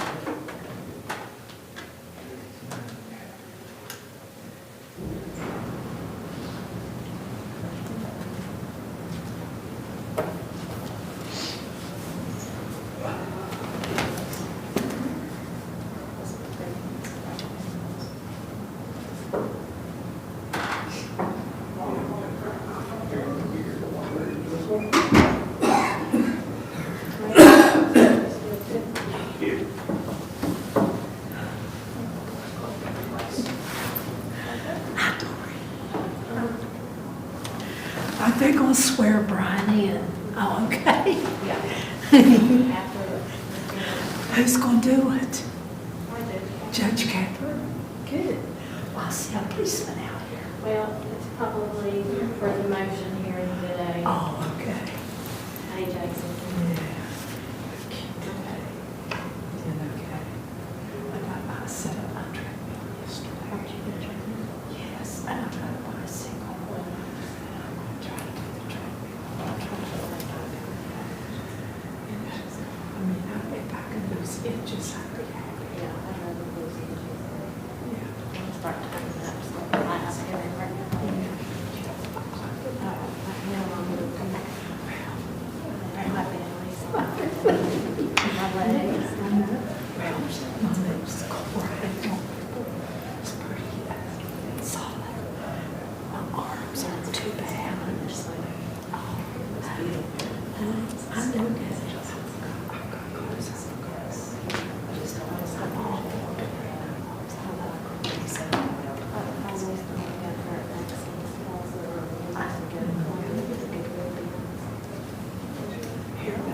after Christmas, I got the cutest jacket.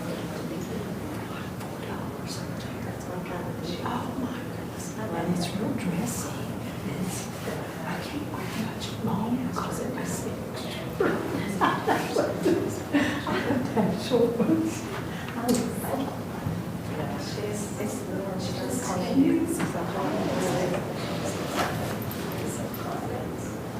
Yeah.